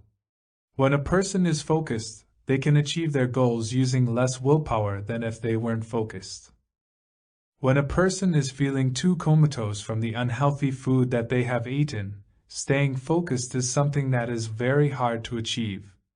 They often spend too much of their time feeling too sluggish and tired to work on achieving their goals. You commonly hear that breakfast is the most important meal of the day. However, it's important not only to eat a healthy breakfast but to eat multiple healthy meals throughout the day. In order to do this, you have to actively plan what you're going to eat during these meals in order to break some of your bad habits. For example, if you are planning to eat 5 healthy smaller-sized meals per day, but you haven't prepared any of those meals, you are more likely to feel hungry and indulge in unhealthy conveniences like fast food. If you are someone that eats fast food or processed foods often, your body won't be able to create enough energy to help you approach your goals with focus or help you have the willpower in order to start working at them. Since the food that a person eats can change the neurochemical makeup of their brain, it also heavily influences a person's mind and body connection. Take a look at the things that you eat during your day. Try to find the meals where you often indulge in unhealthy food or junk food. Plan in advance so you can substitute those meals with raw, organic, and healthy foods. By buying this type of healthy food in advance and preparing it for the times that you become hungry, you will be less likely to visit your nearest McDonald's. Habit number 6: sleep. Since the theory behind willpower is that it gets its energy from the brain, which gets its energy from glucose levels and rest, then it's safe to assume that sleep is directly connected to how the brain is able to acquire energy. When a person doesn't get enough sleep, their brain spends most of its energy focused on just keeping your basic body functions up and going. This does not leave much energy for a person to spend on exerting their willpower, practicing self-discipline, or even simply just remembering their self-discipline. Getting the proper and healthy amount of sleep is a vital requirement for accomplishing anything. When a person doesn't get enough sleep, it affects their ability to focus, their judgment, their mood, their overall health, and their diet. When people suffer chronic sleep deprivation, such as insomnia, things go from bad to worse. Many research studies have found evidence that people who don't get the proper amount of sleep on a regular basis have a greater risk of catching specific diseases. Lack of sleep also has a significant and negative impact on a person's immune system. This can cause a person to frequently catch colds or flus that cause them to not have the ability to go to school, work, or get anything effective done. For an adult, it is important to get at least 6 hours of sleep every night. A healthy amount of sleep should range between 8 to 10 hours every night, but the minimum amount is 6 hours. Avoid eating or drinking anything that contains caffeine at least 5 hours before your bedtime so that it doesn't affect your natural sleep cycle. Make note to also stay away from ingesting too many toxins during the day, such as cigarettes, alcohol, drugs, or prescription medicine if it can be avoided. In conclusion, the benefits of getting enough sleep are extraordinary. Aside from the fact that it can help you stay focused and be more disciplined, it also helps you curb inflammation and pain, lower stress, improve your memory, jumpstart your creativity, sharpens your attention, improves your grades, limits your chances for accidents, and helps you avoid depression. Habit number 7: exercise. Exercise is one of the most important habits to build within all people. It acts as a cornerstone habit to help a person's life be filled with positive habits and be rid of the bad ones. A person that is truly able to discipline themselves has to instill the habit of exercise into their everyday routine. As you all may already know, there are endless benefits when it comes to exercise. This is something that is talked about not only by psychologists but medical experts as well. Even though exercise is such an important component of a person's life, not everyone actually makes it a priority. Why is this? In our busy modern-day lives, everyone is caught up with trying to get all the things that they need to get done and are often busy running around completing errands and fail to simply tackle exercise head-on. Often, people have a bad mindset when it comes to exercise and think that they won't be able to build it as a habit because they simply have too many other things to do. This is where most people are wrong. There are ways to incorporate exercise even if their day is jam-packed from beginning to end. When people think of exercise, they may automatically think of a minimum 1-hour intense weightlifting session at the gym, a 1-hour long, expensive spin class, or a 1-hour yoga class. If that's what they are thinking about, then yes, it is true that the people that have busy lives may not be able to incorporate the time to get to their exercise class, the time it takes to complete the exercise class, and then get to wherever they need to go after that. However, exercise doesn't necessarily have to be a formalized session that takes a long time.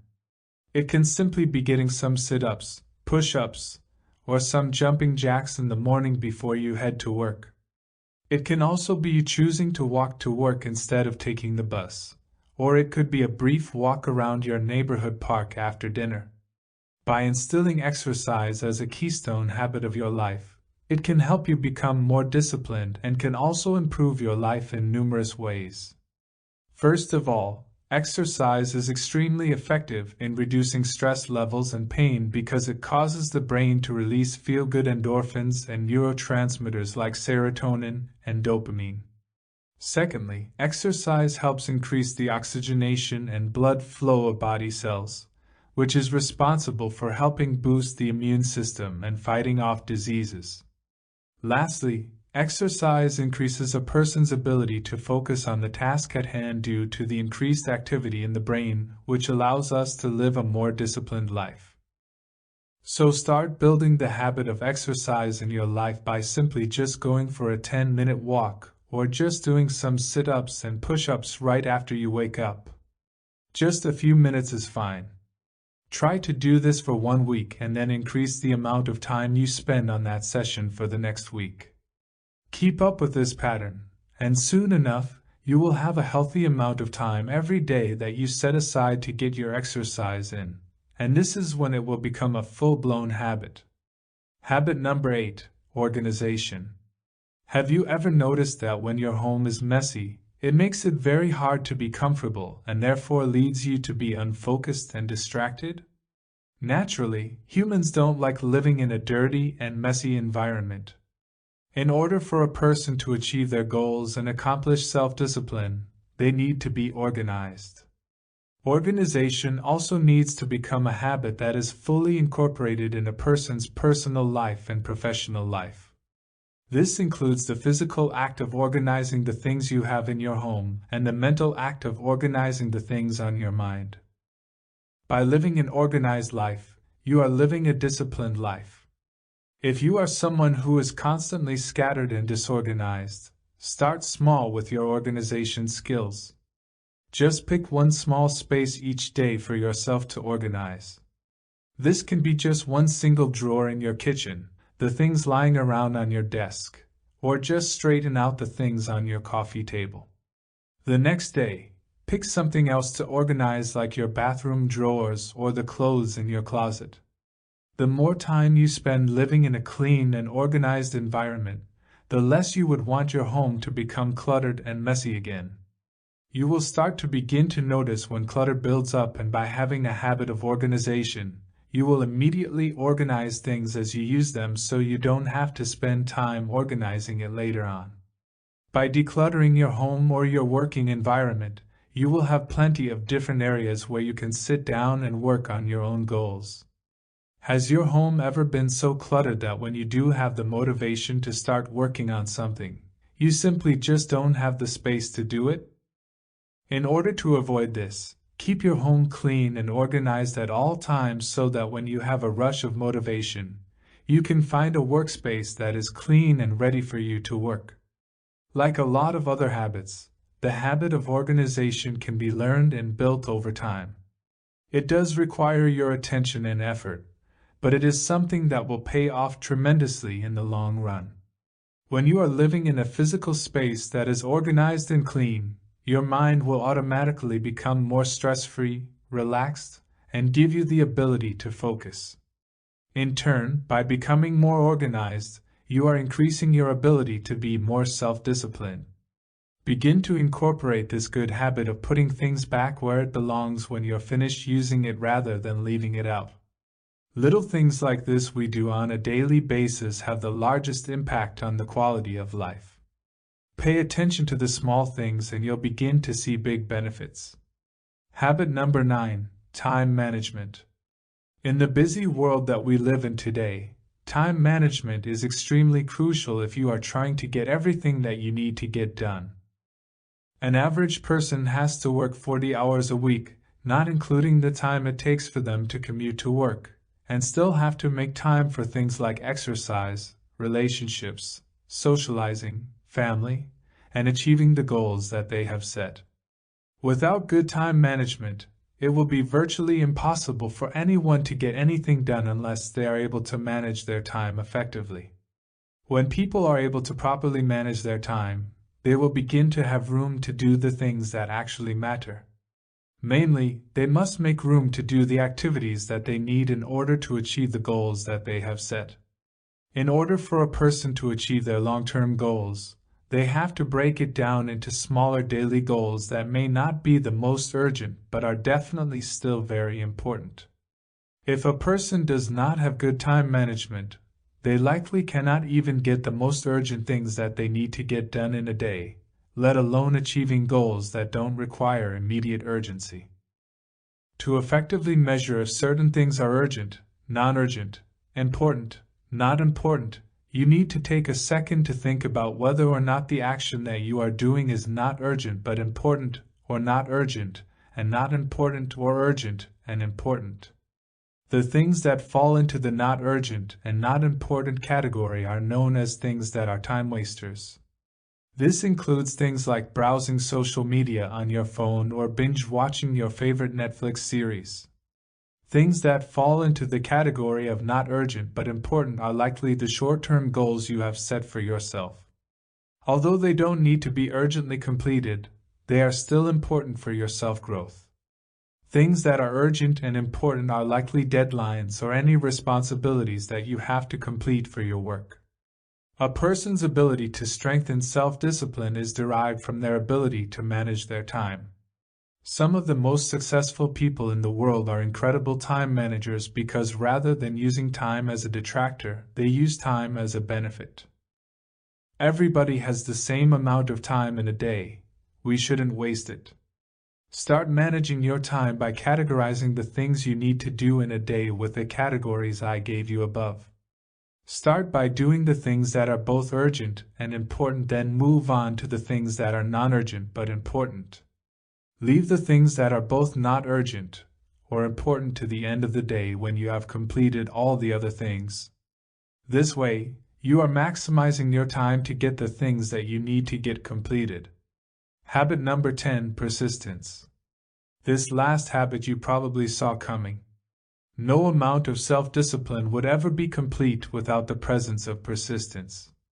Persistence is a type of habit that helps us to not give up even when we are faced with failure.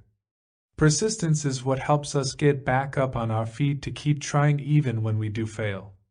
Persistence plays such a huge role in self-discipline that without it, achieving self-discipline is probably impossible.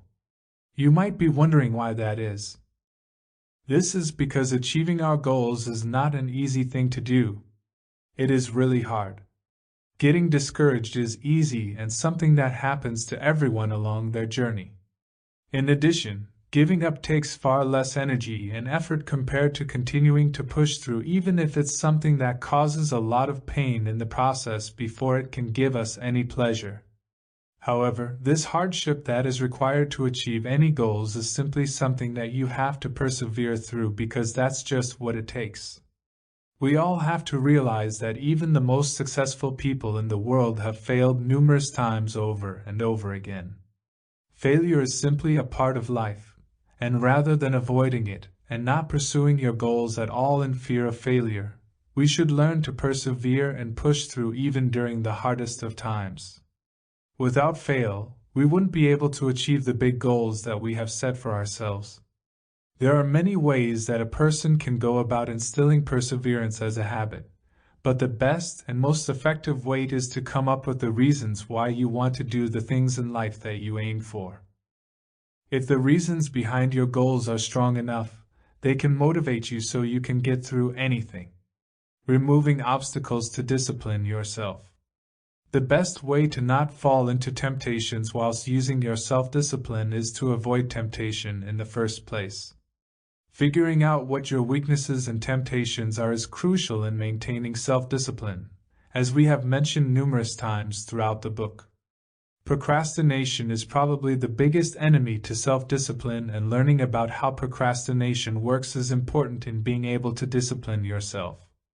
Let's take a look at the science behind procrastination and how we can use this information to remove all possible obstacles to maintain discipline.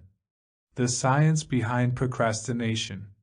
Through an abundance of psychology research, psychologists have discovered a phenomenon called time inconsistency, which helps explain why procrastination affects humans so largely by pulling us away from needed tasks despite our good intentions. The term time inconsistency refers to the habit of the human mind to value immediate gratification or rewards more highly compared to long-term and future rewards. The best way to further understand this is to imagine that you have two alter egos. The first is your present self, and the second is your future self. When a person sets goals for themselves, such as getting fit by working out more or learning a new language, they are actually making plans for their future self. They are envisioning what they want their life to be like in the future. Evidence has shown researchers that when a person thinks about their future self, it is not difficult for their brain to see the value of doing actions that will lead to long-term benefits. The future self is the one that values long-term rewards. On the contrary, while the future self can only set goals, the present self is the one that is responsible for taking action. There will come a time where this individual will need to make a decision, but they aren't making a choice for the future self at this point. In the present moment, their brain is focused entirely on the present self. Research shows that the present self prefers immediate rewards over long-term ones. This means that the present self and future self don't often get along. While the future self wants to be healthy and have a six-pack, the present self wants some chili cheese fries. Everyone knows that eating unhealthy will prevent health problems in the future when you're at an old age, but those things are so far away, so why worry about them now, right? This is the thought process that many people have when they are faced with a choice of immediate gratification or achieving long-term goals. Very similarly, most young people know that saving money for their retirement during their 20s and 30s is extremely valuable, but the benefit of this is many decades away. It is much easier for a person's present self to see value in buying themselves a new iPhone rather than putting away $1,000 for their 75-year-old self. This concept of time inconsistency may be the reason why people often go to bed feeling motivated and inspired to reach their goals and change their life, but they find themselves completely falling back into bad habits when they wake up. This is due to the fact that the human brain values long-term benefits when they are thinking about the future, but it prefers immediate gratification when it comes to the present moment. Let's dive into a little bit more of the science behind this. For the sake of example here, let's pretend for a little while that you are a giraffe living in the plains of the African savanna. Your neck is 6 feet long, and occasionally, you will see a group of human tourists driving in a car with a safari tour taking pictures of you. However, it's not just your long neck that separates you from the humans.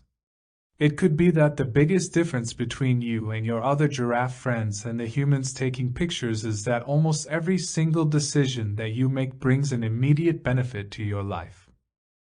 For example, when you see a storm coming, you will find shelter under a tree, or if you are hungry, you walk over to the nearest tree and begin to eat, or when you spot a predator hunting you, you begin to run away. Every day, most of the choices that you make as a giraffe, such as where to sleep, when to avoid a predator, or what to eat, make a direct and immediate impact on your life. You are entirely focused on the present, and the furthest you would think about is the near future.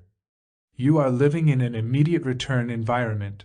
This is what scientists call this environment due to the fact that your actions deliver very immediate and clear outcomes. Now let's change things up and pretend that you are one of the human tourists that are traveling in Africa on the safari. Different from giraffes, humans live in a delayed return environment. Most of the choices made in this type of environment will not benefit you right away. For example, if you save your money now, you'll have enough for retirement in 40 years, or if you work hard at your job today, you will get paid in 2 weeks. Rewards are designed to be delayed until some point in the future in many aspects of modern-day society. While the giraffe is worried about problems that are immediate, such as avoiding predators, seeking shelters, and finding food, humans worry the most about the problems of the future.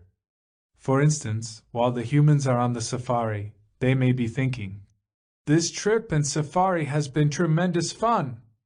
It would be so awesome if I could work as a safari tour guide and be able to see the giraffes every day. Speaking of work, is it time for me to change my career? Am I really working the kind of job that I enjoy? Should I start looking for new jobs?" Unfortunately for us, humans that are living in a delayed return environment tend to lead to a lot of anxiety and stress. This is because the human brain wasn't designed to solve problems of a delayed return environment.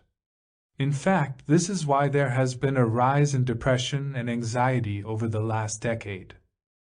Where people of the past focused more on their immediate problem, like harvesting their crops for food or boiling water so it's safe to drink, people nowadays focus on problems that are in the future, since most of our basic needs are already taken care of. Reasons why people procrastinate.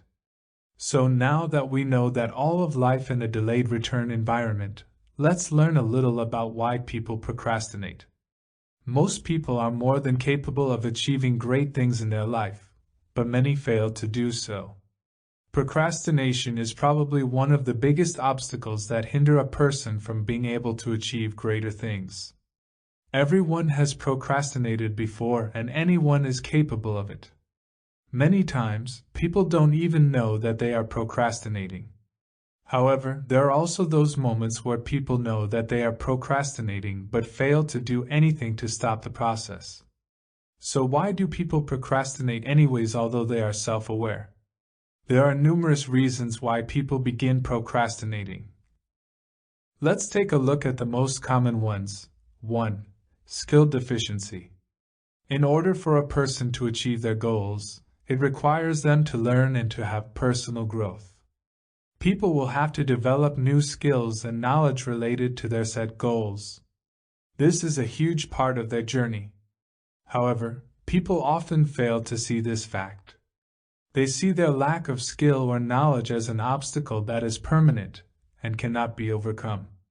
This mindset causes people to give up on their goals before they have even done anything to start it. Rather than giving up, people need to be able to assess the skills and knowledge that are required to achieve their goal, and then compare it to their own skills and knowledge that they possess. The difference between the two is nothing more than just an opportunity to learn and train. Instead of just giving up, people need to create a plan that will help them develop and learn the skills needed in order to bridge that gap. So is it procrastination if you are pushing the date of your goal achievement back? Absolutely not. This is just effective planning. By understanding that you require more time to reach your goal means that you are identifying the right steps you need to take to reach your goal. 2. Lack of interest. Everyone has their own special set of interests. Just because your friend is passionate about a particular topic or job It does not mean that everyone else is interested in the same thing. People have the tendency to put off doing jobs that they do not find interesting because it is more difficult to find motivation. There are multiple ways that people can deal with jobs that they have no interest in, depending on if you are the person that is actually doing the job or if they are the person that is simply assigning the task. Let's take a look at the perspective of a person that is physically doing the job. They could try the following things. Check to see if this task actually has to be done. Ask yourself if there is someone else who is much better suited to completing this task. If possible, you may be able to swap it or delegate it. Example, if someone else likes that job better, you can trade with them for it, and you might like the other better. If your tolerance for frustration is low, try to break down this job into smaller pieces and complete them one at a time if your tolerance for frustration is higher. You can schedule a block of time where you take away all distractions and just do this task until it is done from the perspective of the person who is assigning the job task. You will likely find more success if you assign this specific task to someone who you know will be passionate about it. By choosing someone who has an interest in that task, the job will be completed in a much faster fashion and at a higher standard as well. 3. Lack of motivation. People often have the wrong mindset where they think that they need to feel fully motivated before they start working on a task job. This mindset is unrealistic. People's motivation often does not arrive until they have started that task and is beginning to see progress. When people see progress, they start to see the fruits to their labor, and they become even more motivated to keep working until they have completed their task. You might be wondering, what about the motivation that is needed in order to start working altogether? The answer to this is that a person needs to have a good understanding of the why and the vision of that particular job. Before you even begin working on it, you should know what the benefits are going to be. You would be surprised at how many people waste a lot of time doing work that actually does not need to be completed. Moreover, people should be using prioritization in order to get the most urgent and important work out of the way first. By understanding the benefits of completing a task or job, you will fully be able to estimate its importance. In terms of smaller task jobs, simply understanding what the benefits are of completing that task should be enough for motivation. For larger tasks and jobs, it is important that you have a way to measure your progress so you can further gain motivation and confidence from your work. 4. Fear of failure. There are a lot of people who have the belief that failure is devastating. They often see failure as a final result that is set in stone and cannot be rectified or changed. Failure to them is a permanent stain on their reputation, which means that every time that they fail, their ego takes a huge hit. This lack of confidence causes them to avoid taking action on tasks where they are not 100% absolutely confident in its success. Keep in mind that in the era that we live in today, many tasks that people face will be new to them, and it is entirely impossible to be able to be 100% confident in every single chance of success. Due to this, procrastination is something that happens frequently and in an endless spiral. On the contrary, there are the people out there who see failure as a stepping stone towards success and a learning opportunity. They have the understanding and belief that mistakes are unavoidable, and they will be made. Their attitude consists mostly of realistic optimism, which enables them to believe that they will be able to successfully achieve their goal task even if it's something that requires more than one try. As you might be able to tell, these types of people have a much lower tendency to procrastinate.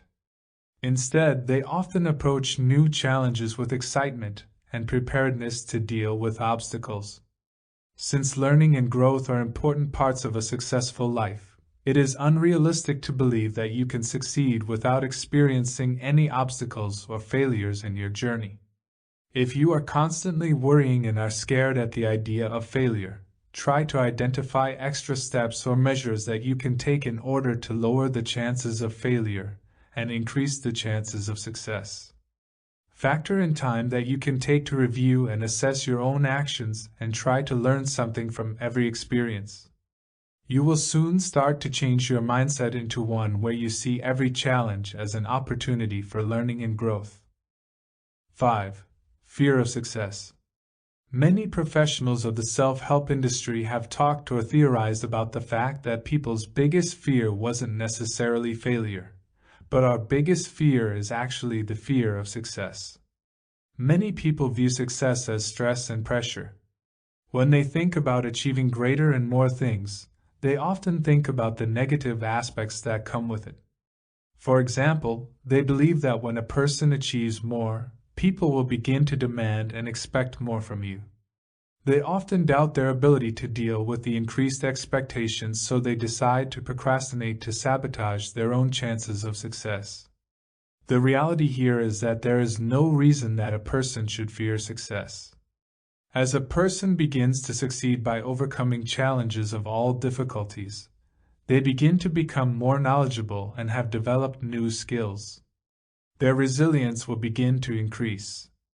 If a person is able to learn the necessary skills of personal organization, it really doesn't matter what type of task or work that they are doing, they will be able to find a way through. Long story short, every task is simply just a task that needs to be completed.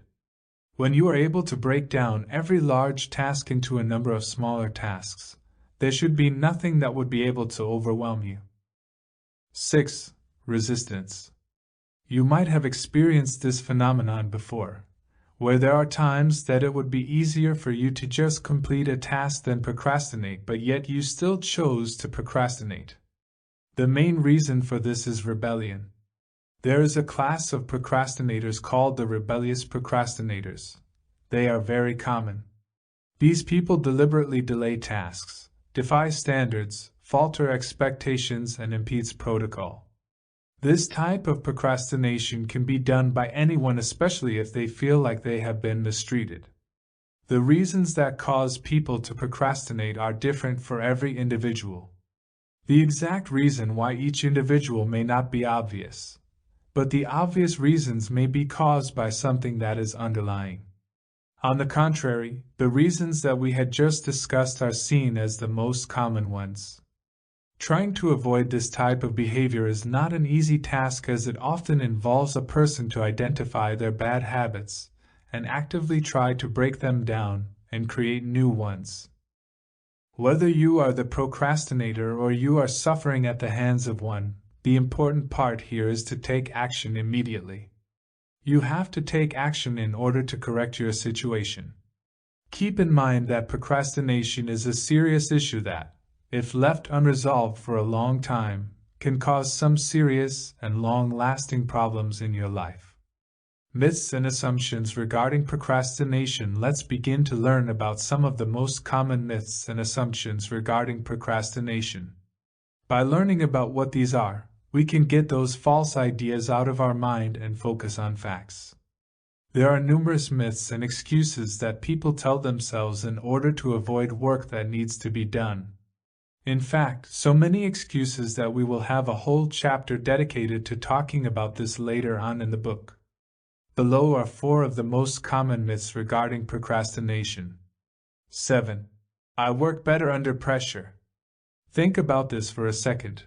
Imagine that you have an important work report that is due to your boss in 2 weeks. Instead of starting the report, you find yourself doing other unnecessary things like reorganizing your stamp collection or cleaning your bathtub. In order to reduce the disagreement between what you should be doing and what you are actually doing, you start to rationalize your behavior. You begin telling yourself that you are just the type of person who works better under pressure, so the best thing that you can do for yourself is to delay the start of your report. The hard reality here is that procrastination is actually harmful to a person's performance. Last-minute scrambling around to get tasks and jobs done or cramming the night before a final exam is not efficient or enjoyable. When people plan and pace their projects, it typically gets them better results, and it is a whole lot less stressful than pulling all-nighters to get things done. If you are someone who is absolutely convinced that they can't start working on a task unless you are feeling the pressure of a close deadline, then you can try to fix this habit by creating artificial pressure for yourself. There are a few ways that you can approach this technique. For instance, you can set a 30-minute timer and tell yourself that you only have 30 minutes to write the opening paragraph of your report. You can convince yourself that the report that you have to write is timed and that at the end of the 30-minute timer, you have to stop writing. You could also try asking a friend to be your accountability buddy, who is someone that you have to hand in your work to. 8. I need to be inspired or feeling motivated before I can begin working. People often put off doing certain tasks until they're in the mood or feeling inspired. By telling yourself that you are waiting for a certain emotion to come is really just procrastination in disguise. Rather than waiting for a certain emotion to come before getting started on your task work, you need to tell yourself that this work needs to be done regardless of how much or little inspiration you feel. By doing this, you will find that inspiration is a product of discipline. When you begin to start working on the task that you've set, you will start feeling fulfilled, which then leads to actual inspiration. Simply just stop wasting time waiting for the feeling of inspiration to hit you. Just like Picasso once said, inspiration exists, but it has to find you working. 9. I need to have at least 3-4 hours of uninterrupted time to work on this. People often believe in the myth that they need a certain huge chunk of uninterrupted time to be able to accomplish whatever they are looking to accomplish. However, if a person doesn't have that a long chunk of time to work on their task, such as that report that's due in 2 weeks, then they are making a mistake by delaying their task until they find themselves with a few hours of uninterrupted time. Rather than doing this, you should try to apply a technique called the Swiss cheese approach. Since Swiss cheese is a type of cheese that is famous for its numerous holes, the Swiss cheese approach means that it is very possible for a person to get something that starts in just 5 minutes or less. Once a person has started, they have actually opened up their own opportunity to keep it going.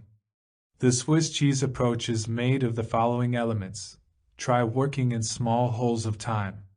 Try getting some work done in just 15, 20, or 30 minutes. Work away at large tasks by poking small holes consistently. This approach is efficient because of these reasons. Once you actually start working on a task, it no longer feels as overwhelming or difficult as it did before you actually started. By poking small holes in a task that you're doing, you'll be making small but constant progress. This approach will help you build a sense of forward momentum. Once you start, you are motivated to keep doing more. Each time that you complete a small amount of the task that needs to be done, it will give you a sense of accomplishment. You are making good use of small portions of time rather than wasting it completely. The next time you find yourself with only 15-20 minutes of time to work on your task project, rather than telling yourself that you don't have enough time or waiting until you have a longer time block, ask yourself these questions below. Is there a small hole in this project that I can start with? How can I use this time to poke a small hole in my task? What can I get done in 10-15 minutes? By continuing to poke holes into your tasks and projects whenever you find yourself with some time to spare, you will be surprised to find that you have accomplished a lot of your task. 10. I'll be able to do this job better tomorrow. Everyone has the tendency to believe that things will be different in the future, even if the future means tomorrow. The mindset is often, in the future, I'll have more time and be better organized. In the future, I'll have more energy and be more well-rested so I can get things done. Due to this, people often pass over their present-day responsibilities over to their future selves, not knowing that they probably won't be that much different from now. Here are a few items that you need to consider. Firstly, unless you actively start taking action needed to be more effective and productive right now, you'll be in the exact same situation tomorrow.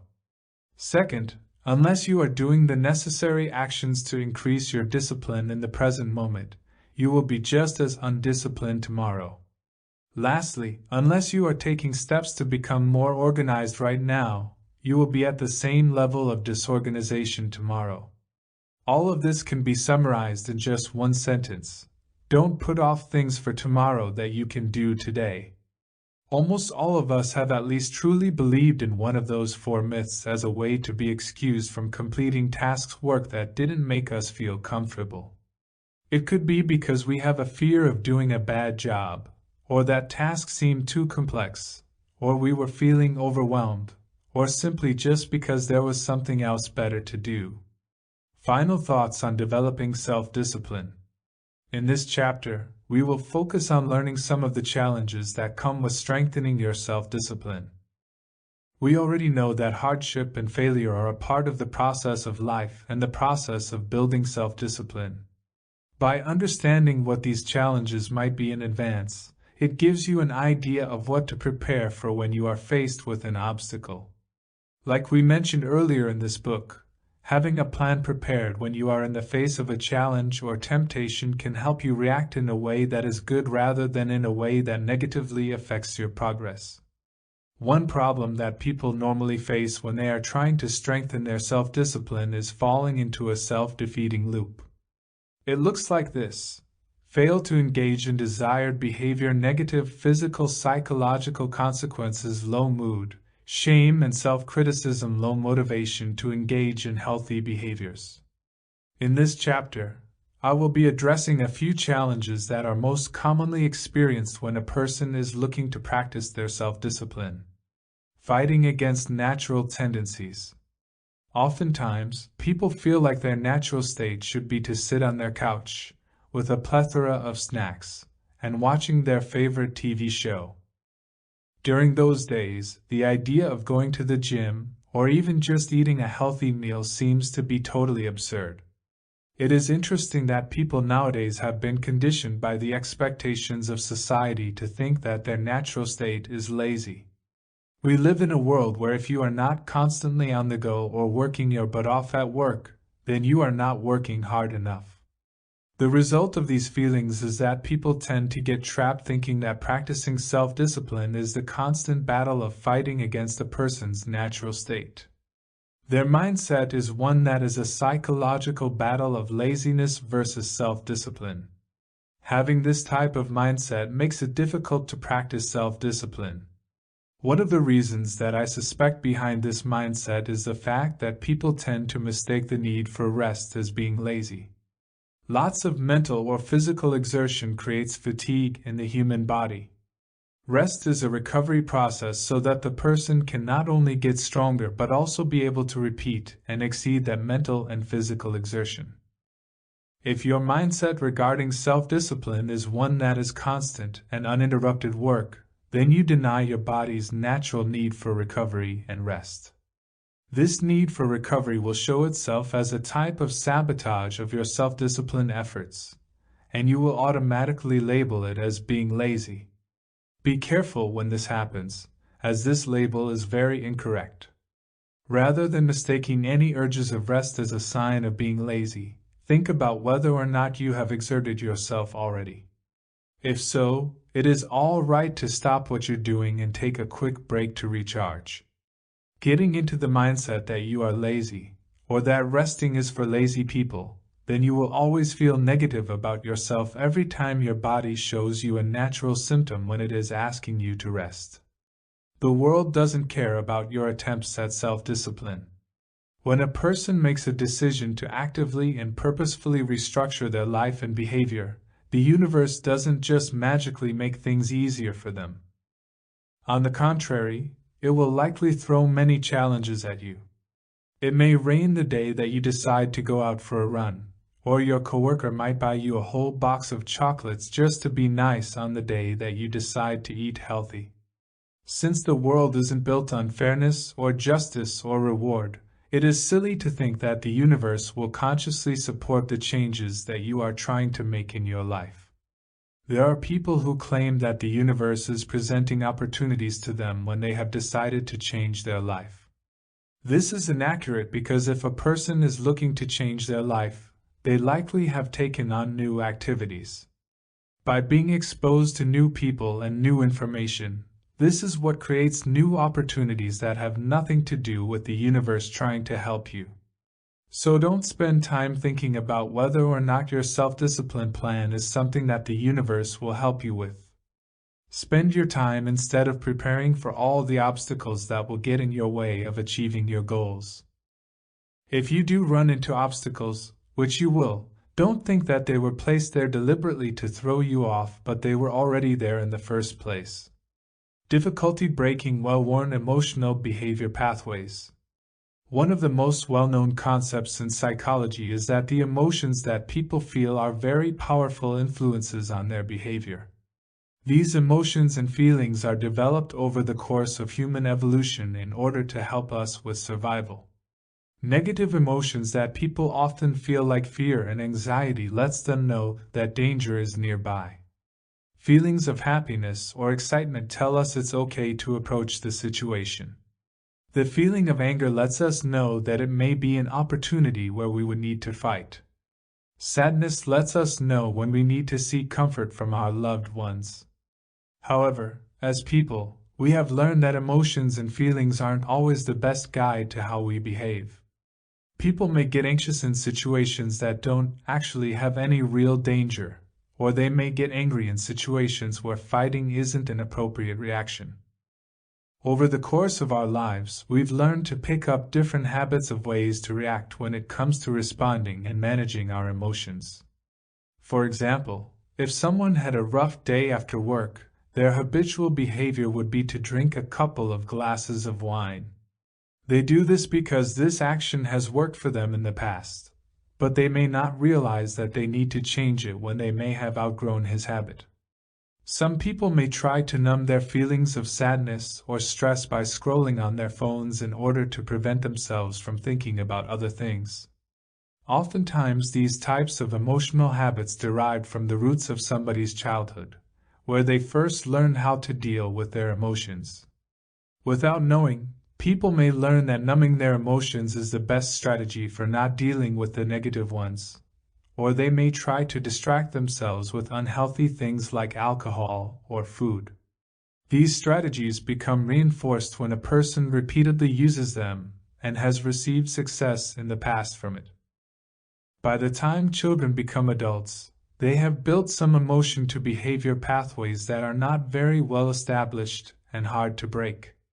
This is why people have so much trouble when it comes to strengthening their self-discipline, because habits that have formed over the decades require lots of time and willpower to break down and be rebuilt. In the process of establishing new habits, it also means that people will have to confront their well-worn habit. For example, if a person's goal was to eat healthily and get in shape, they may have to face their habit of comforting themselves with food and abandon it altogether. Although it may not seem like this is an emotional event, people subconsciously grow very attached to their coping mechanisms. By giving that up altogether, people often feel like they are stripped of their safety net. This means that strengthening and practicing self-discipline is very hard and emotional work. The emotions and feelings that people have managed through using their own coping mechanisms now become very apparent to them because the coping mechanism has been removed. This typically doesn't make people very happy, and they often have trouble dealing with their emotions without the safety net that they would always fall back on. By understanding this important concept, you can prepare yourself for the difficulties that you will face when you are practicing your self-discipline. Some of the practices and work that you put in will be very emotionally challenging. You may be able to initiate changes in your life using some simple and concrete goals that you've made for yourself, but you may quickly learn that if there is emotional baggage, you would have to face them head-on along your journey. Being self-disciplined does not make you a popular person. When people first begin practicing self-discipline and are excited to make good changes in their lives, they often hope that their efforts will inspire other people to get into good habits as well. They think that by changing into a better person and achieving the goals that they've always wanted to achieve for themselves, that they will gain respect from other people. This thought process is normal because why wouldn't you want to share with your loved ones that you are changing your life for the better? However, in reality, most people will just think that the person who is trying to change is annoying because they go from being easygoing about what they eat to having major food restrictions if they are trying to change their diet. They will begin saying no to certain activities that get in the way of them achieving their goals. They will begin to prioritize other important things regarding the goals that they are going after rather than spending time with people that may not be exactly beneficial to them.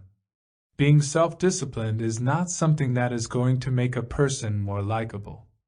In order to be a socially desirable person, you have to be willing to spend a lot of your time with other people doing things that are often unhealthy, like eating out and drinking socially. Let's say that this person manages to strike a really good balance between achieving their goals and still remaining socially desirable. Any success that they achieve isn't necessarily going to inspire others. This is because of two reasons. The first reason is that people won't really care because most of the time they have their own problems to deal with. The second reason is that watching someone else have success when it comes to achieving goals while they're struggling with their own goals is not always inspirational. They may even see it as annoying. People may even consciously or unconsciously attempt to throw you off track because they can't bear to look at their own lives due to jealousy or other emotions. Just to clarify, other people may not be trying to throw you off track maliciously. I don't think that people would intentionally want you to fail. However, I do think that your attempts at practicing self-discipline to take control of your own life is not something that gets you admiration and respect from other people. Relationships are very complex interactions, and sometimes doing unhealthier things in life gets you more respect and admiration rather than living a healthy life. The message I'm trying to get across here is that self-discipline should be something that you pursue for yourself and for your own intrinsic reasons. You should not be doing it to seek congratulation or respect from others because you will likely get the opposite. Motivation and inspiration may be totally absent. Some people may have multiple goals that they are looking to achieve. For example, it could be a mix of getting more exercise, eating healthier, pursuing a musical instrument, and being successful in their career. However, it may be that not all of those things can create inspiration or motivation. Out of those goals, there may only be one item that produces the most inspiration and motivation for a person. Somewhere along the way of self-discipline, a lot of people realize that motivation and inspiration actually precede action. With this belief comes the expectation that the presence of inspiration and motivation will tell people what they need to do with their lives. They think that wherever there is motivation and inspiration, that is the direction that they should be heading. Although this is a lovely notion, it is not one that lines up with reality. Take someone's university degree as an example.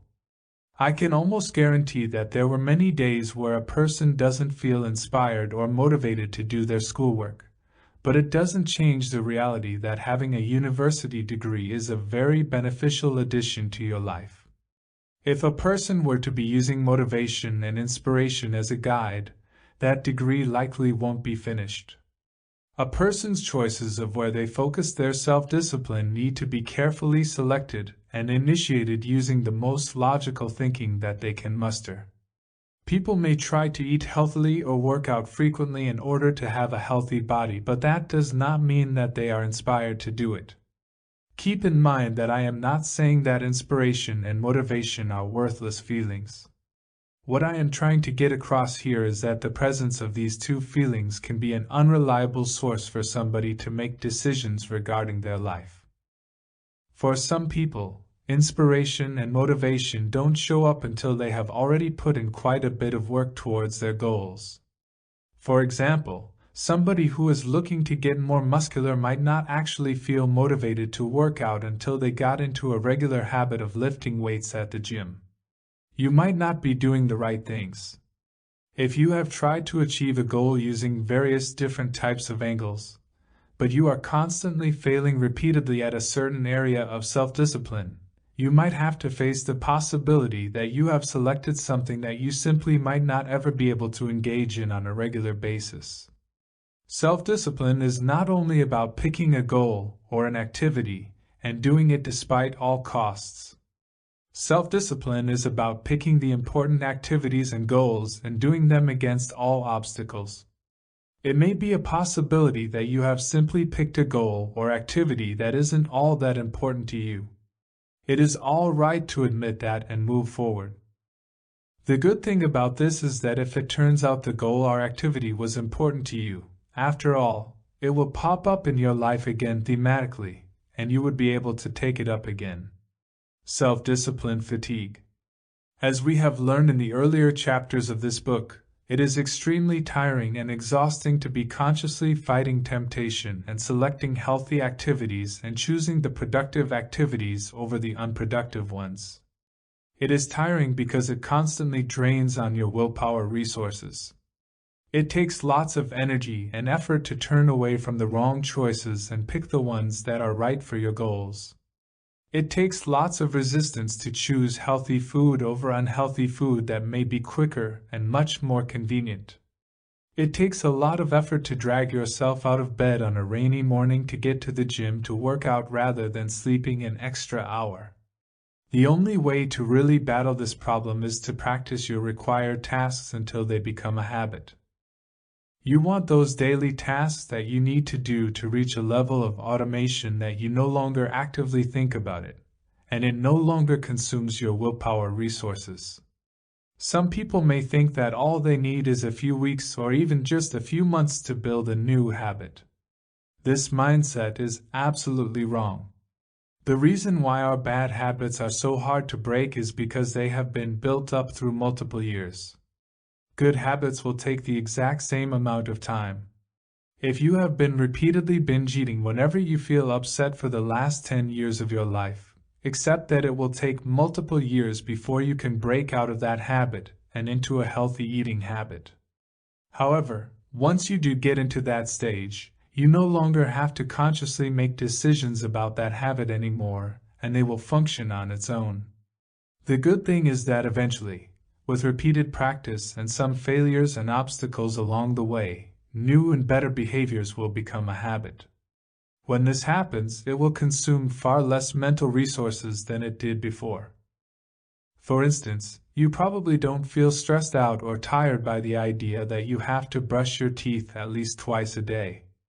However, if someone asked you to simply work out for 10 minutes a day, which is the same amount of time that brushing your teeth takes, you may find this much harder to do because it isn't already a habit. Like I mentioned before, it just takes a significant amount of time before a new behavior becomes a learned behavior. Here are some ways that you can address the fatigue that self-discipline may bring. There are days where you should incorporate into your schedule where you can relax and don't have to worry about the things that you have to do in order to reach your goals like dieting or exercising. You can call these cheat days or treat days. You can incorporate something called the 80% rule. This means that you are accepting that you won't be a perfect 100% all the time with your tasks or goals, and getting 80% on your goals is acceptable. Make sure that you are getting enough rest and sleep. We learned that this is your body's and mind's time to recover from the fatigue that we have put it through on a daily basis. Overall, self-discipline is a very important and beneficial thing that you should be incorporating in your life. I truly believe that anything amazing in life requires a lot of practice and focus. Having the ability to focus on the things that are most important to us and being able to do them on a regular basis even when we are approached with numerous problems and obstacles are the fundamental components of self-worth and self-esteem. Please keep in mind that this process is not going to be an easy one. There are always going to be many failures along your journey, and people often experience failures on a weekly or monthly basis. You should make it a goal to openly accepting and acknowledging some of the difficulties that you have faced along the way to achieving your goals. Just know that you are not alone and people have likely faced the exact same problems that you are facing now. Conclusion. First of all, I'd like to congratulate you on having the self-discipline to stick with something and finishing this book.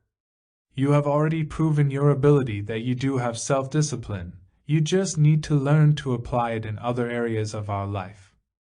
With all this new information that you just learned, what's next for you? Keep in mind that self-discipline is all about setting goals, breaking them down into smaller ones, and disciplining yourself so those smaller and daily goals become a part of your everyday routine. When you complete the tasks in order to achieve your goal becomes a habit that is a part of your life. That is when you no longer need to draw into your willpower resources to exercise that action. By doing this, it will leave you more energy to start incorporating other actions of other goals that you would like to achieve. So, like I mentioned throughout this book, think of an important goal that you have in mind and work backward and break it down into smaller ones. Start small and don't give up no matter the obstacles that come your way. I hope that one of the takeaways that you got from this book is that there will always be numerous challenges and obstacles in life. Consistency really is the key when it comes to self-discipline. Always remember that bad habits take years to build, which means that it will also take years to break down.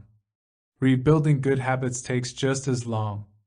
If you find yourself falling into temptation, or you find that it's getting harder and harder to draw from your willpower resources to continue to do the actions that you promise yourself that you will do, try to think about the purpose behind your goal. If you've learned something from this book, one of the things may be that a meaningful goal creates more motivation than a goal without substance. Whenever you feel yourself losing motivation or feeling like you're unable to resist temptation, think about what motivates you in the first place to go after that goal. Lastly, I wish you the best in your journey of self-discipline and remember to forgive yourself if you have any lapses on your journey, but always remember to keep moving forward.